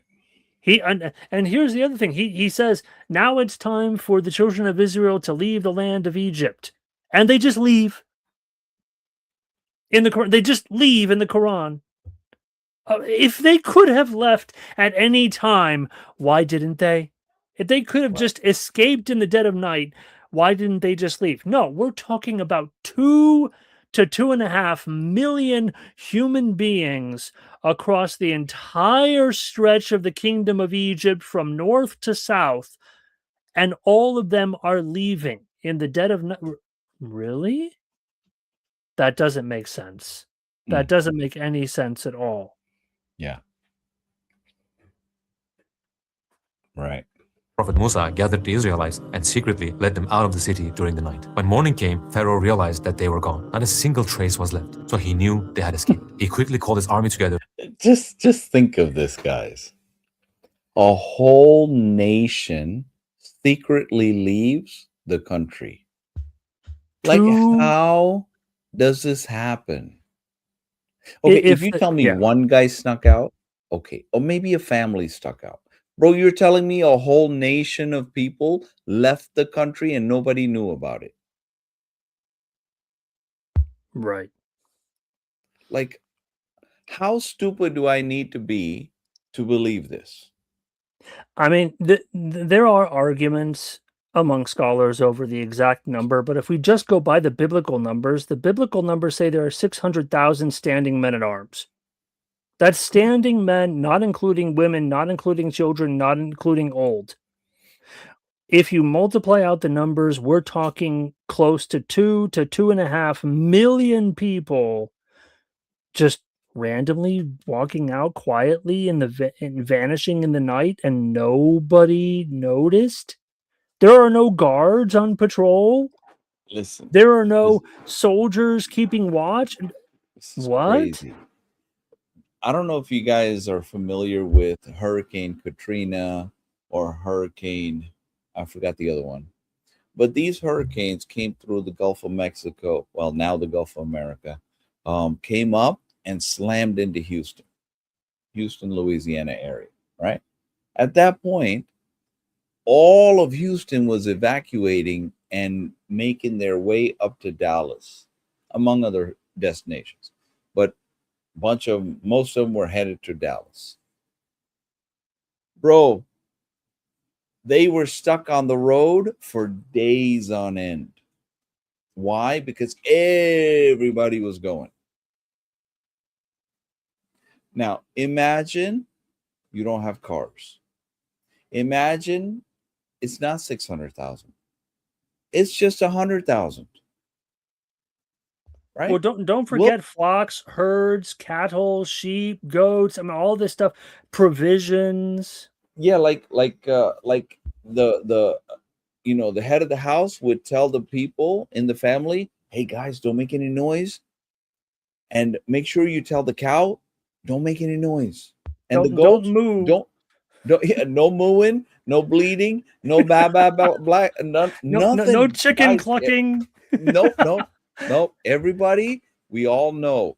The cow knows, the goat knows, the chicken knows. Nobody making noise, guys. We're just gonna sneak out. I'm sorry, it just how boggles the stupid. mind. Oh my goodness. Well, It's so stupid. I want to hear this. I want to hear his stupid statement. And that's one the more thing, time. you when you genuinely try to consider the logistics of this, and you're trying to really truly be historical. Oh, it was time for the Israelites to leave, so they all just snuck. And I mean, I'm sorry. Look at the picture here. You got one line of people here just kind of randomly walking out of Egypt. No, that was about the number of people who originally came down to Egypt at the time of Joseph. Yeah. Okay. Exactly. No, this is not what we're looking at. We're looking at massive populations of people. No, this is silly, bro.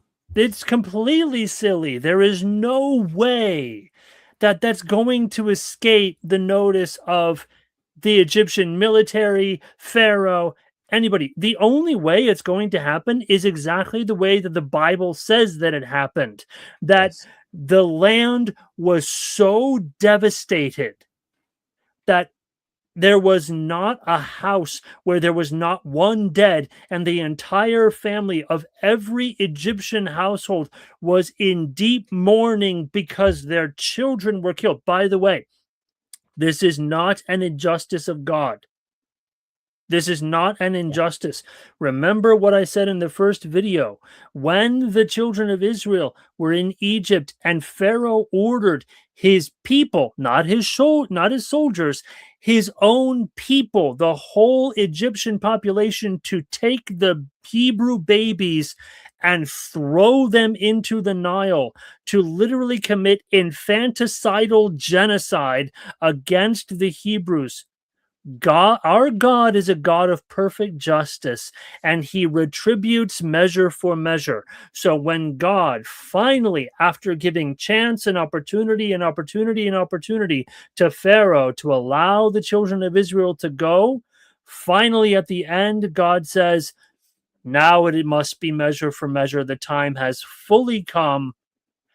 And now the unfortunate reality is that what the Egyptians did to the children of Israel, God supernaturally retributes injustice and judgment against the Egyptians for what they did.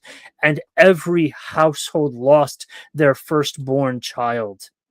A horrible thing, a horrible catastrophe for Egypt, yes, but it is perfect retributive justice because Pharaoh refused to soften his heart. He hardened his heart, and then God hardened his heart, and God retributes justice. Now, secretly led them out of the city during the night. Sorry, that's okay. Yeah, when the Israelites go out of Egypt, the only way that they can go out is by the order of Pharaoh. That's the only way. If you know where the Israelites were positioned in the land of Egypt, they're not at the border town just waiting to dip out. Bro, they're in Goshen. Right. They're in the prime farming section of Egypt, right? How are they going to just sneak out? Like, what is this? It's a comedy, start to finish. Yeah. When morning came, Pharaoh realized that they were gone. Not a single trace was left, so he knew they had escaped. He quickly called his army together and went after them. 2 days later, they reached the sea. They didn't know what to do. And then, on the horizon, they saw an army approaching. 2 Pharaoh days? and his soldiers. Yeah. I'm sorry, that's just silly. 2 million people walking through the desert reach the sea in 2 days. If you look at the geography, ladies and gentlemen, no, that's not possible. Bro, what are they talking about, bro? What are they? I mean, even if you sprint for 2 days straight, no, you're still in the middle of the desert. Not happening. Imagine a mother carrying her 6-month-old, sprinting all the way to, bro. Like, what are we saying here? No. We are caught, O Musa, they cried out. In front of them was a sea as dangerous as an army, and behind them an army as endless as the sea. They were completely surrounded. Musa said, absolutely not. My Lord is certainly with me. He will guide me. So we inspired Musa, strike the sea with your staff. And the sea was split. Each part became like a huge mountain. They quickly began to cross through the sea, heading for the other side. After them, Pharaoh and his army also entered the sea, completely unaware that they were walking straight into a trap. The dream from years ago was now coming true. Once the children of Israel had reached the other side, the sea began to close in. We brought the children of Israel across the sea. Then Pharaoh and his soldiers pursued them unjustly and oppressively. But as Pharaoh was drowning, he cried out, I believe that there is no God except that in whom the children of Israel This believe. is just funny. And I am now one of those who submit. he was told, now you believe, but you So- always so disobeyed much and were one for- of the corruptors. Until Yeah, so much for not talking about the God of Israel. Yeah, right. Till that day, he had been given many chances to believe. One calamity after another was sent upon him. And every time, he claimed to regret his actions and asked Musa alayhi salam to pray to his Lord to lift the hardship from them. But as soon as things got better, he went right back to how he was before. That kind of fake belief did not benefit him. Pharaoh and his army were completely destroyed. And when the Qur'an tells this part of the story, it uses a striking phrase. Neither the sky nor earth wept over them, cried over them. But why would the Qur'an say something like that? Yeah, When we look this into the is history funny. of ancient Egypt, Because the Quran is silly. Yeah, we this is come really across funny. a shocking answer. Back then, it was believed that when a pharaoh died, the sky and the earth would weep for him. This belief is found in the pyramid texts from the 5th dynasty. They say, Okay, the sky pause weeps it. for you, the earth Pause it. Oh my goodness. Okay, so he's quoting pyramid text from the 5th dynasty. Dude, when is that? Okay, so my friend, this is 2300 BC. This is 900 years before Pharaoh and Moses. And these pyramid texts are internal inscriptions on the inside of the pyramid tombs. They don't read this stuff like regularly. This isn't part of the Book of the Dead or anything like that. No, this is a text 900 years before the time of Pharaoh and Moses. And supposedly the Quran is supposed to be quoting this? Bro, I don't know what's this thing with 900 years. He keeps missing it by 900 years. He goes to Yeah, I Haman know. 900 years later. He goes to Right. the pyramid text 900 years earlier. What's his problem, bro? I don't know. Maybe Hey, the Golly. the numerology of the Quran does something like that. You know the what's the sect, the Islamic Oh, sect the that believes in 19? yes, yeah. Miracle of 19. Right, Yes, yes, the miracle of 19, yeah. So silly, bro. It's a miracle of 900. Right. Silly guy. earth trembles for you. When there was no access to these texts whatsoever, the Quran miraculously captures the exact words they used. Once again, none of this is mentioned in the Old Testament. Another detail that my it Yeah, doesn't because include we're not stupid, bro. Our God's not Right. stupid. Right. We know how to aim, or Moses knows how to aim a little bit better than 900 years off, bro. Right. What the heck? I also like to is what note happened. that there is more significance to the splitting of the sea than just the splitting of the sea. This, if you pay attention to the process of the splitting of the sea, this is yet another it's yet another correlation to Egyptian cosmology. So in the creation of the Egyptian world, there is a swirling sea of chaos out of which the dry land appears. So when Moses splits the sea and the Egyptians observe the sea split, they are literally looking at the picture, the image of their own creation myth. And so and remember, the Egyptian cosmology is all built on a concept called ma'at, order. Everything is stacked on top of everything else, and it's the hierarchy of all creation. And God is showing that he is the master of all creation, not the Egyptian gods. And finally, when the Egyptians are looking at the sea, it's split. The dry land is outside the sea. They're literally envisioning their own creation myth, and they're riding into it. and then the waters of chaos engulf them. The imagery on the Egyptian side is horrifying because for them, this is literally the end of the world. Mm. It is the reversal of the creation myth and the descent back into utter chaos. Yes. There is significance in our text. Yes. There's purpose in our text. There's reason in our text. Again, in the Quran, it's just a magic trick. Right.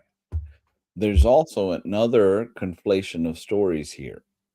While you were speaking, I looked up in Pharaoh. I mean, in the Quran, it says that Moses struck the sea, but in the scriptures, right, the one that struck the waters to split it was Elisha. Right. This Right. guy's taking stories from all kinds of places and just mixing and matching as he pleases. Right. Moses raises his staff over the sea. Yes.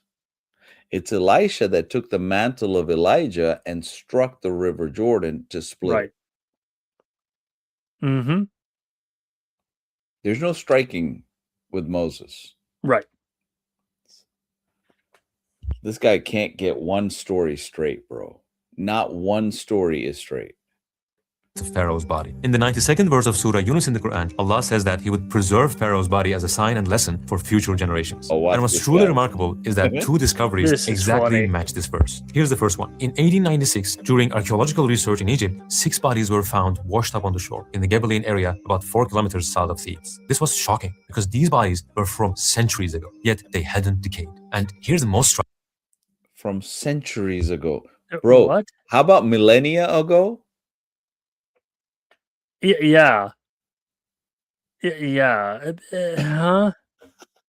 Part. They were lying in a position that looked just like sujood, prostration. These Oh, look at that. They were doing sujood. Pharaoh was doing sujood under the Red Sea, bro. Sujud, by the way, is prostration. Oh, yeah. Under the Red Sea.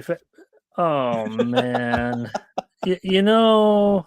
Oh my goodness! It doesn't get. Bro, this is just too. This is too much. This is too much. And I love here. He says, "Oh, no one knew about mummification until 1890, whatever." My friend, the Jews knew about mummification. It's in our scriptures that it describes mummification. It mentions it specifically.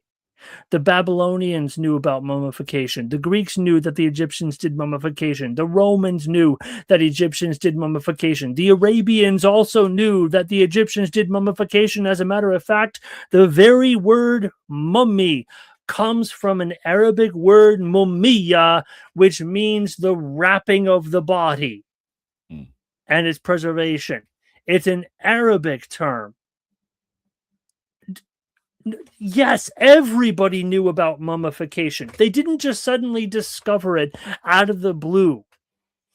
Now, maybe they discovered those specific bodies at that particular time, sure.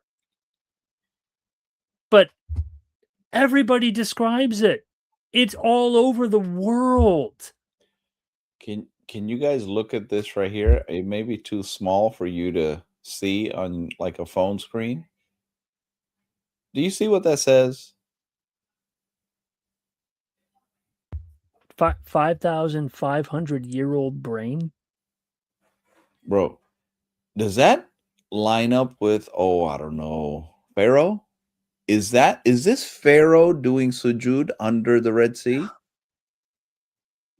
Was that 5,500 years ago? No. Like, what are they saying, bro? They just take anything that they can throw at their ignorant Muslim masses, and the people say, "Wow, Allahu Akbar." Bro, this is stupid, bro. This is just straight stupid. I'm insulted that you would say this. I'm at a loss for words at this point. I mean, this is just so absurd. Hey guys, take a screenshot. Here's This is Pharaoh doing sujood, bro. what the heck.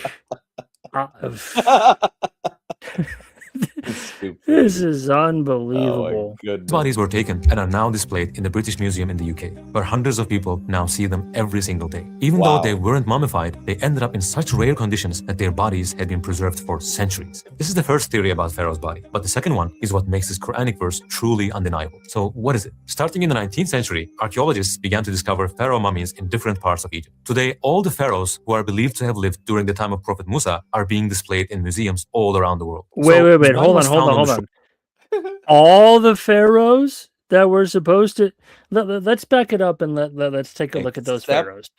Except the one that was doing sujood under the Red Sea.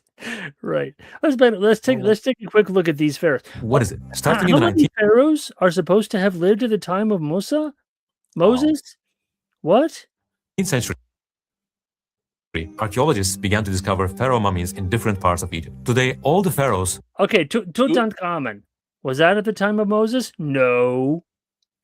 No, that's Hatshepsut. late. Hatshepsut is like you know what? I'm just gonna look up her date really quick. This is, but by the way, ladies and gentlemen, this is one of the first things you should always do when you see information. Look up the date. Let's just do a quick gander here. Hatshepsut date. I'm literally Googling this.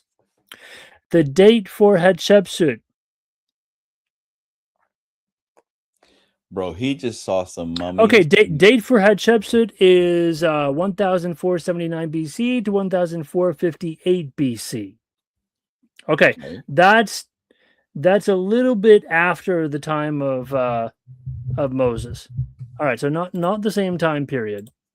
Okay, next one is Tutankhamun. All right, Tutankhamun, King Tut, Tutankhamun, date 1341 BC. That's too late. Way too late. All right, who was next? who are believed to have lived during the time of Tutmos the third. Wait. Thutmose the third date. Now he's who probably are pretty believed to have lived close. during Yeah, Tutmos Yeah, the he's third is about 1481 that BC. He's pretty close. Yeah, 18th Yes. dynasty. He's pretty close. Okay, the time of Prophet Musa, Seti the first. Seti the first. And No, then I think Ramses it's the Great. hilarious that I think Ramses is New Kingdom, so he's a little bit late. Ramses is not of that time. Yes, Seti the first date. Seti is, oh my goodness, Seti the first is 1323 to 1290. That's way off.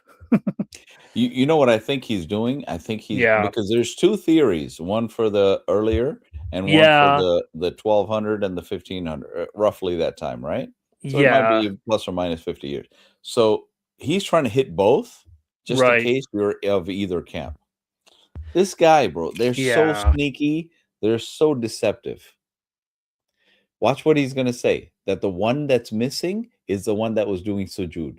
Watch this. are being displayed in museums all around the world. So, if his body was found on the shore not centuries later, but shortly after the event, the people of the palace must have taken and mummified it like they did with other pharaohs. So, whether Pharaoh was one of those 6 bodies found in 1896, or his body was found and mummified at his time, either way, it has been preserved and shown. Wait. He showed us all of those people doing sujood under the Red Right. Sea, and now he's saying, "Well, actually, guys, Allahu alam, we don't even know who the heck it is." Exactly. Their knowledge is with my Lord. Oh my goodness. This is so funny because it's like, okay, well, just in case I'm inaccurate, I'm gonna, put the caveat in here. I mean, So bro, deceptive. this is incredibly deceptive, and I would rather he put the caveat on something that he actually messed up on, and we've just shown you plenty of evidence that he completely messed this up. Yeah, But it's Allahu alam. Allahu alam. Just in case. Just in Oh, case. just in Allahu alam. to case. future Allahu alam. generations, just as the Quran said. Of course, back when the Quran What do you mean, just as the Quran said? What did the Quran say? Apparently, revealed no Pharaoh's one had body any is idea that the preserved. ancient Egyptians Bro. preserved bodies Nobody through had any. mummification. The children Nobody had any idea. Everybody knew. Everybody knew that the Egyptians did mummification. Oh And my goodness! All right, here's all of Israel. right, all a of Israel, whole right? Some 10 30 people. people in a of Israel had been saved from Pharaoh's cruelty through a miracle and had taken their first steps towards freedom. A new life had begun in the desert, Let's, but they were a nation that had lost their Yeah, I think we'll need to fast forward just a little bit because we're running a little Screwed up, huh? short on time. Should we? Yeah, let's Yeah, let's see if we can find the summary. here we go.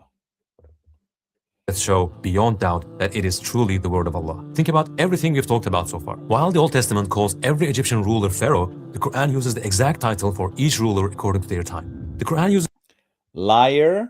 Your No. Quran calls Pharaoh as the name of the king Right. of the time of Moses. Sorry, it's not a Yep. title.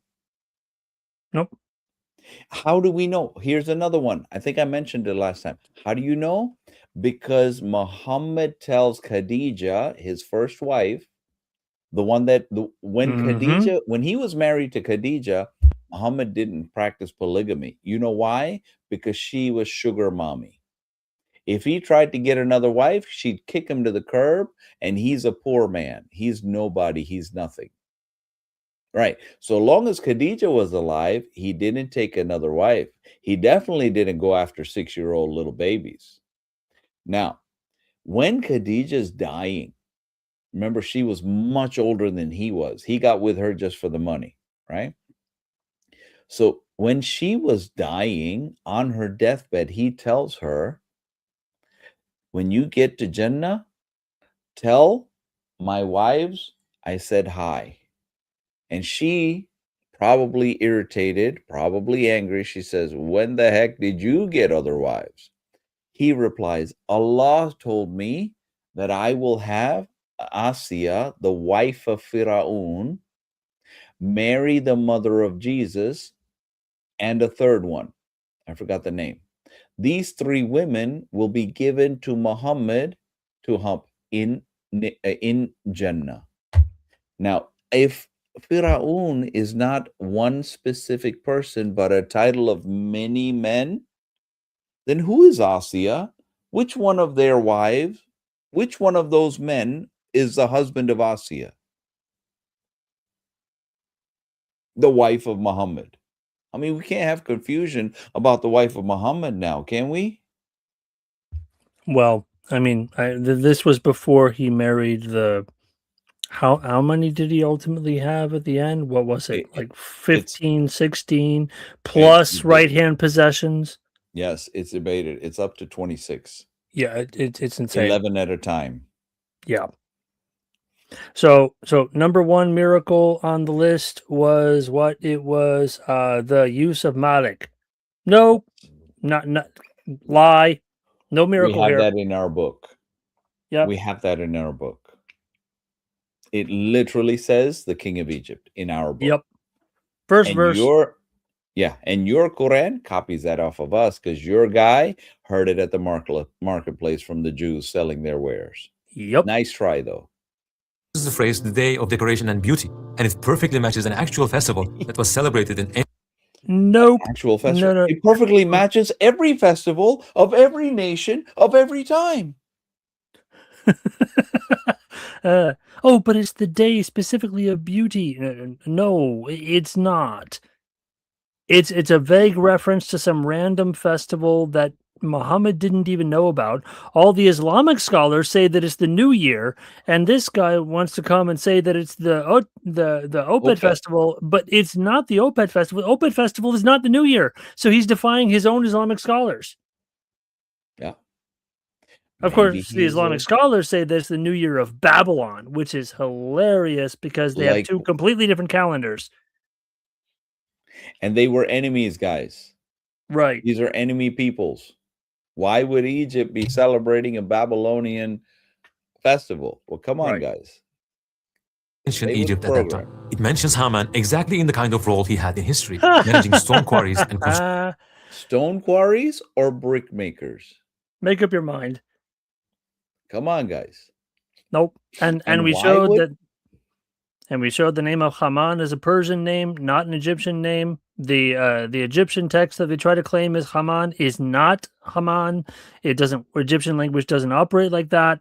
And this is a clear conflation of three different stories altogether, of Pharaoh and Moses, of Esther and Haman in Persia, and of the Tower of Babel, all of which are 900 years apart from each other. Yes.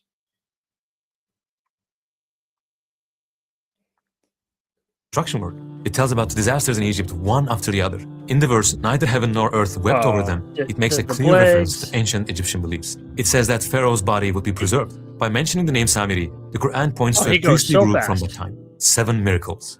Yeah. Let me Yeah, back so up. it's okay. We have the 7 miracles. So the third one is the mention of Haman. We've shown that. That's not a miracle. It tells about the disasters in the- Egypt one after the other.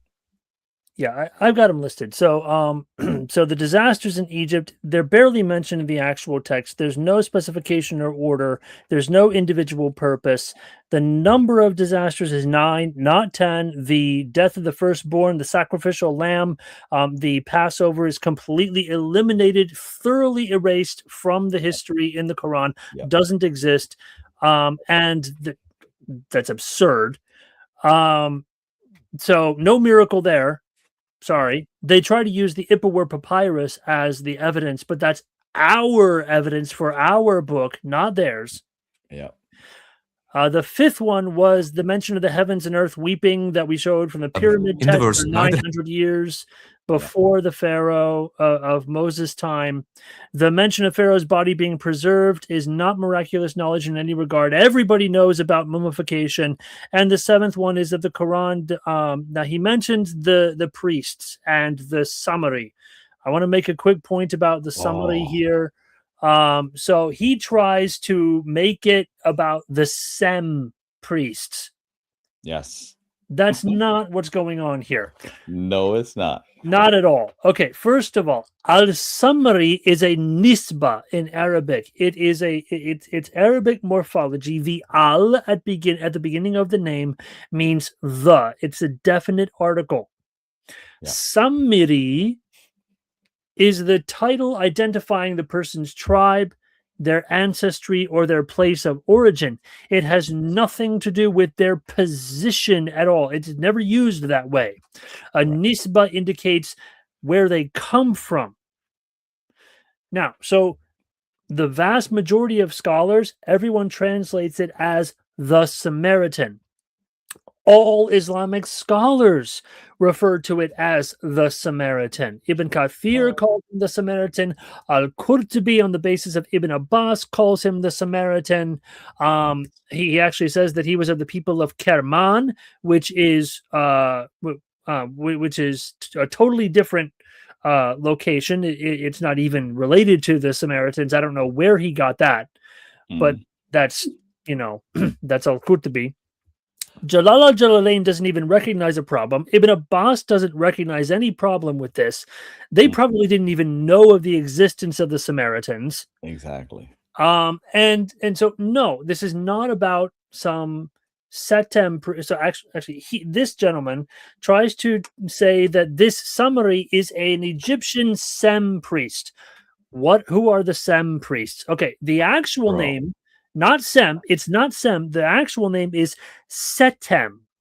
Setem priest. Right. It's not Samar.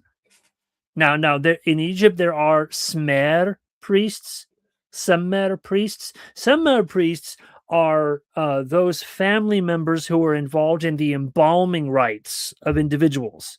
Okay. Right. They are family members. They are close relatives of the deceased. They are not of the status of priesthood. A Setem priest is the one who performs the recitations of the Book of the Dead over the deceased and instructs them in the paths leading into the afterlife, according to the Egyptian Book of the Dead. He brings up this gentleman here from Towards Eternity, brings up the concept of the opening of the mouth ceremony. He tries to say that the opening of the mouth ceremony has to do with somehow like making the individual talk or sound like they're talking in some way. No, that is not the opening of the mouth ceremony. If you go look at the Egyptian texts, the opening of the mouth is this supposedly magical rite that restores in the afterlife to the deceased person's spirit the ability to speak, the ability to eat, the ability to see, hear, smell, taste, so on and so forth, so that their quote unquote body can function in the afterlife. That's Right. the opening of the mouth ceremony. It has nothing to do with making some sarcophagus of the individual sound like it's talking. Right. So he And it gets this definitely, completely wrong. yes, and it definitely doesn't have anything to do with cow idols No, and making holes in a cow idol. no. Like, what the heck? Yeah. What is he talking about here? Yeah. Now, Like- the Egyptians did worship cows. They worshipped Hathor and they worshipped the Apis bull.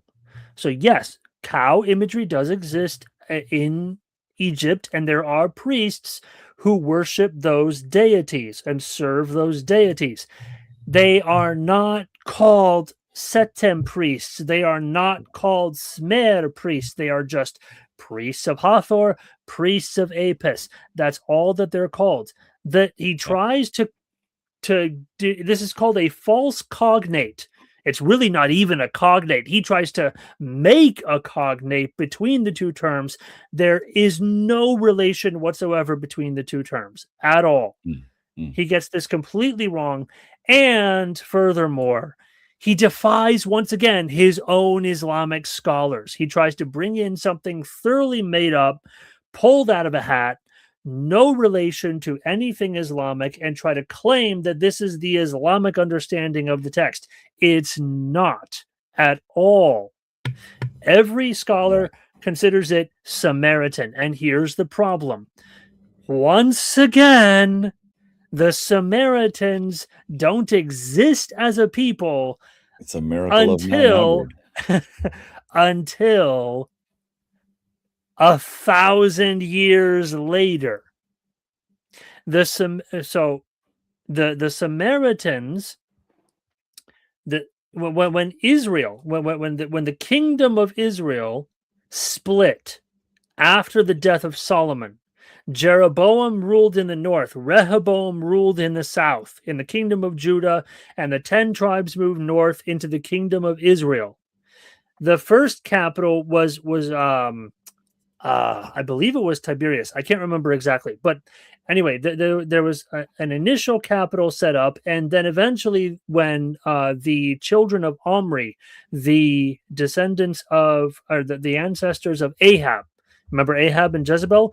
Those guys, they set the capital at what is known today as Shechem or Samaria. That's the city that they established the northern capital at.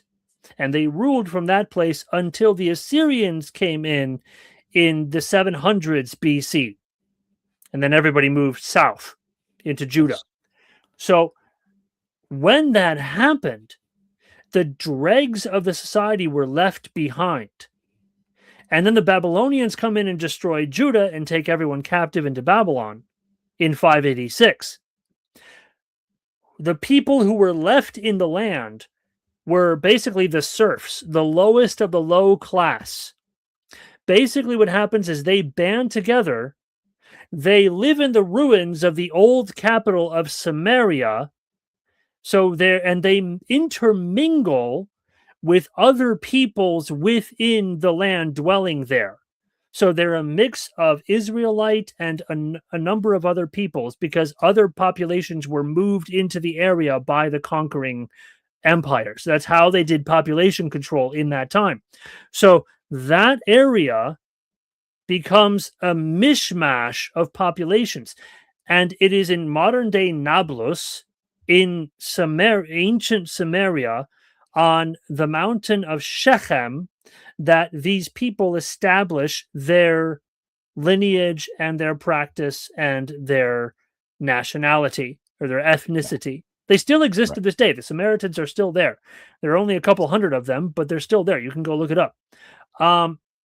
But these people didn't come into existence until 1,000 years after Moses. Miracle of 900. Uh, The name okay. comes from the guy that sold the little hill to Omri, the father of Ahab. His Right. name is Shemer. mhm. So Samaria comes from the name of the guy they bought the land from, the hill Right. from. Right. And it, bro, there's no way you have Samaritans in the time of Moses, because the guy that sold the land didn't live till Miracle of 900, 1,000 years later. Right. This is silly, bro. So Silly, all seven silly, of silly. these, all seven of these, no miracle, no miracle, no miracle, no miracle, no miracle, no miracle. Nope. Deception, deception. Yep. 7 hoaxes, 7 deceptions. Yes, 7 hoaxes, 7 deceptions, 7 lies. Yeah. Group from that time, 7 miracles. By painting a clear and detailed picture of that time, Allah showed us that He knows every single thing that took place. He even included the conversations between people, making it absolutely clear that His knowledge leaves nothing out. It surrounds everything. So after all these clear evidences, if someone still chooses to close their eyes to the truth, how would they be any different from Pharaoh we just talked about? So where do we stand in this story? Are we like the magicians who submitted as soon as they saw the truth? I completely agree. You are just like Pharaoh if you harden your heart and blind yourself to the truth.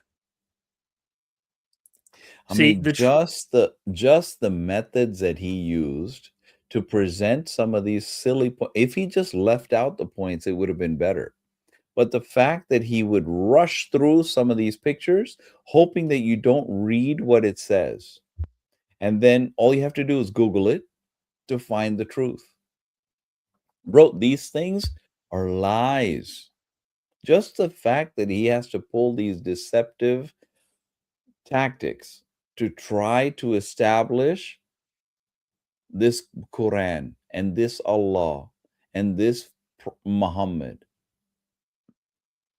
It's desert legends is what it is. Yeah. It's campfire stories. Yes.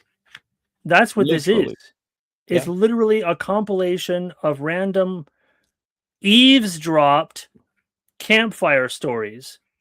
Yep. That Muhammad or whoever it was who wrote the Quran, I don't think it was Muhammad who even had anything to do with it, if he even existed. We can get into that another time. Yeah. But whoever it was who wrote the Quran did not get these stories correct.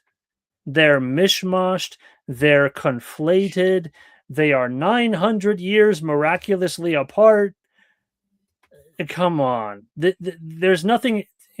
At the beginning, he says, which one is more historical? Ladies and gentlemen, I put it to you. Which one is more historical? Which one actually has historical evidence to back it up? The Quran or the Bible? They have more miracles. There's no way to get past that. They don't. They only have 9. They only have 9. Oh, yeah, those miracles. Yeah, but they have at least 3 miracles of 900. Literally. I mean, they have so much silly stuff. How does your heart allow you to be deceptive like that? I don't get it. Well, I mean, you're either brainwashed and you genuinely believe it, or I know. I'm sorry. I can't believe that this gentleman is brainwashed. I can't believe that, because in showing the very evidence that he shows, he's done enough research where he should be able to tell the actual truth. He should be able to read what his own evidence tells him and recognize that the name of Haman is not on that document. He should be able to tell that the dates that he's proposing are 900 years apart and it doesn't fit. He should be able to tell that he's pulling a false cognate out of thin air to try to make the word summary sound remotely Egyptian like Setem. No. He pulled in pictures of these mummies from under the sea or something, and he knows it has nothing to do with Pharaoh. Right. He knows 100% beyond a shadow of a doubt in his mind. He knows it has nothing to do with Pharaoh, and yet he brings it to fool a bunch of silly, gullible people. Please don't fall for the lies. That's satanic. Yeah, it's demonic. The father of lies. Bro. Yes, sir. Now that we're wrapping up, I'm getting a little irritated at the blatant, willful deception this has to be. I don't see it to be like there's no way he believes what he's saying. Well, No if way. he, the only way that I can see that he believes that what he is saying is that he is grasping any kind of evidence to support a prefabricated worldview. He accepts a prefab worldview that he will draw anything he possibly can, even if it's a lie, because he believes he's supporting truth. So he's willing to do the taqiyya and present the lie for the sake of getting people to believe what he thinks is true. Yeah. That's You're right. That's the only concession that I can give to him that might let him off the hook. But honestly, if we look at the kind of evidence he brings, if we look at the manner in which he handles it, if we look at the manner in which he presents it and tries to make it historical when in fact it is clearly not, and he has obviously done the research, he's read this, I cannot see how he can call himself honest and sleep at night. Right. See, I've also been in the position where you have 6 or 7 things that you're presenting, and one of them's iffy. But because the other ones are solid, I'll just push the other one through too and just hope nobody pays attention, kind of thing, right? But when you have 6 or 7 by the way, presented and all of them right, are being pushed through, hey guys, don't pay attention. Let me just say it, right? Bro, that's deception. That's open dishonesty. That's deception. Yeah. By the way, I'd like to make a correction to last time. I mentioned 3 names of Jethro last time. They were actually incorrect. The names of Jethro are Jethro, I believe Reuel and Hobab. Hobab, yes. Yeah, those are the 3 names of Jethro. The 2 other names besides Jethro, I actually got incorrect last time. But by the way, this is one of the other things I'm open about. If I make a mistake, I admit my mistake.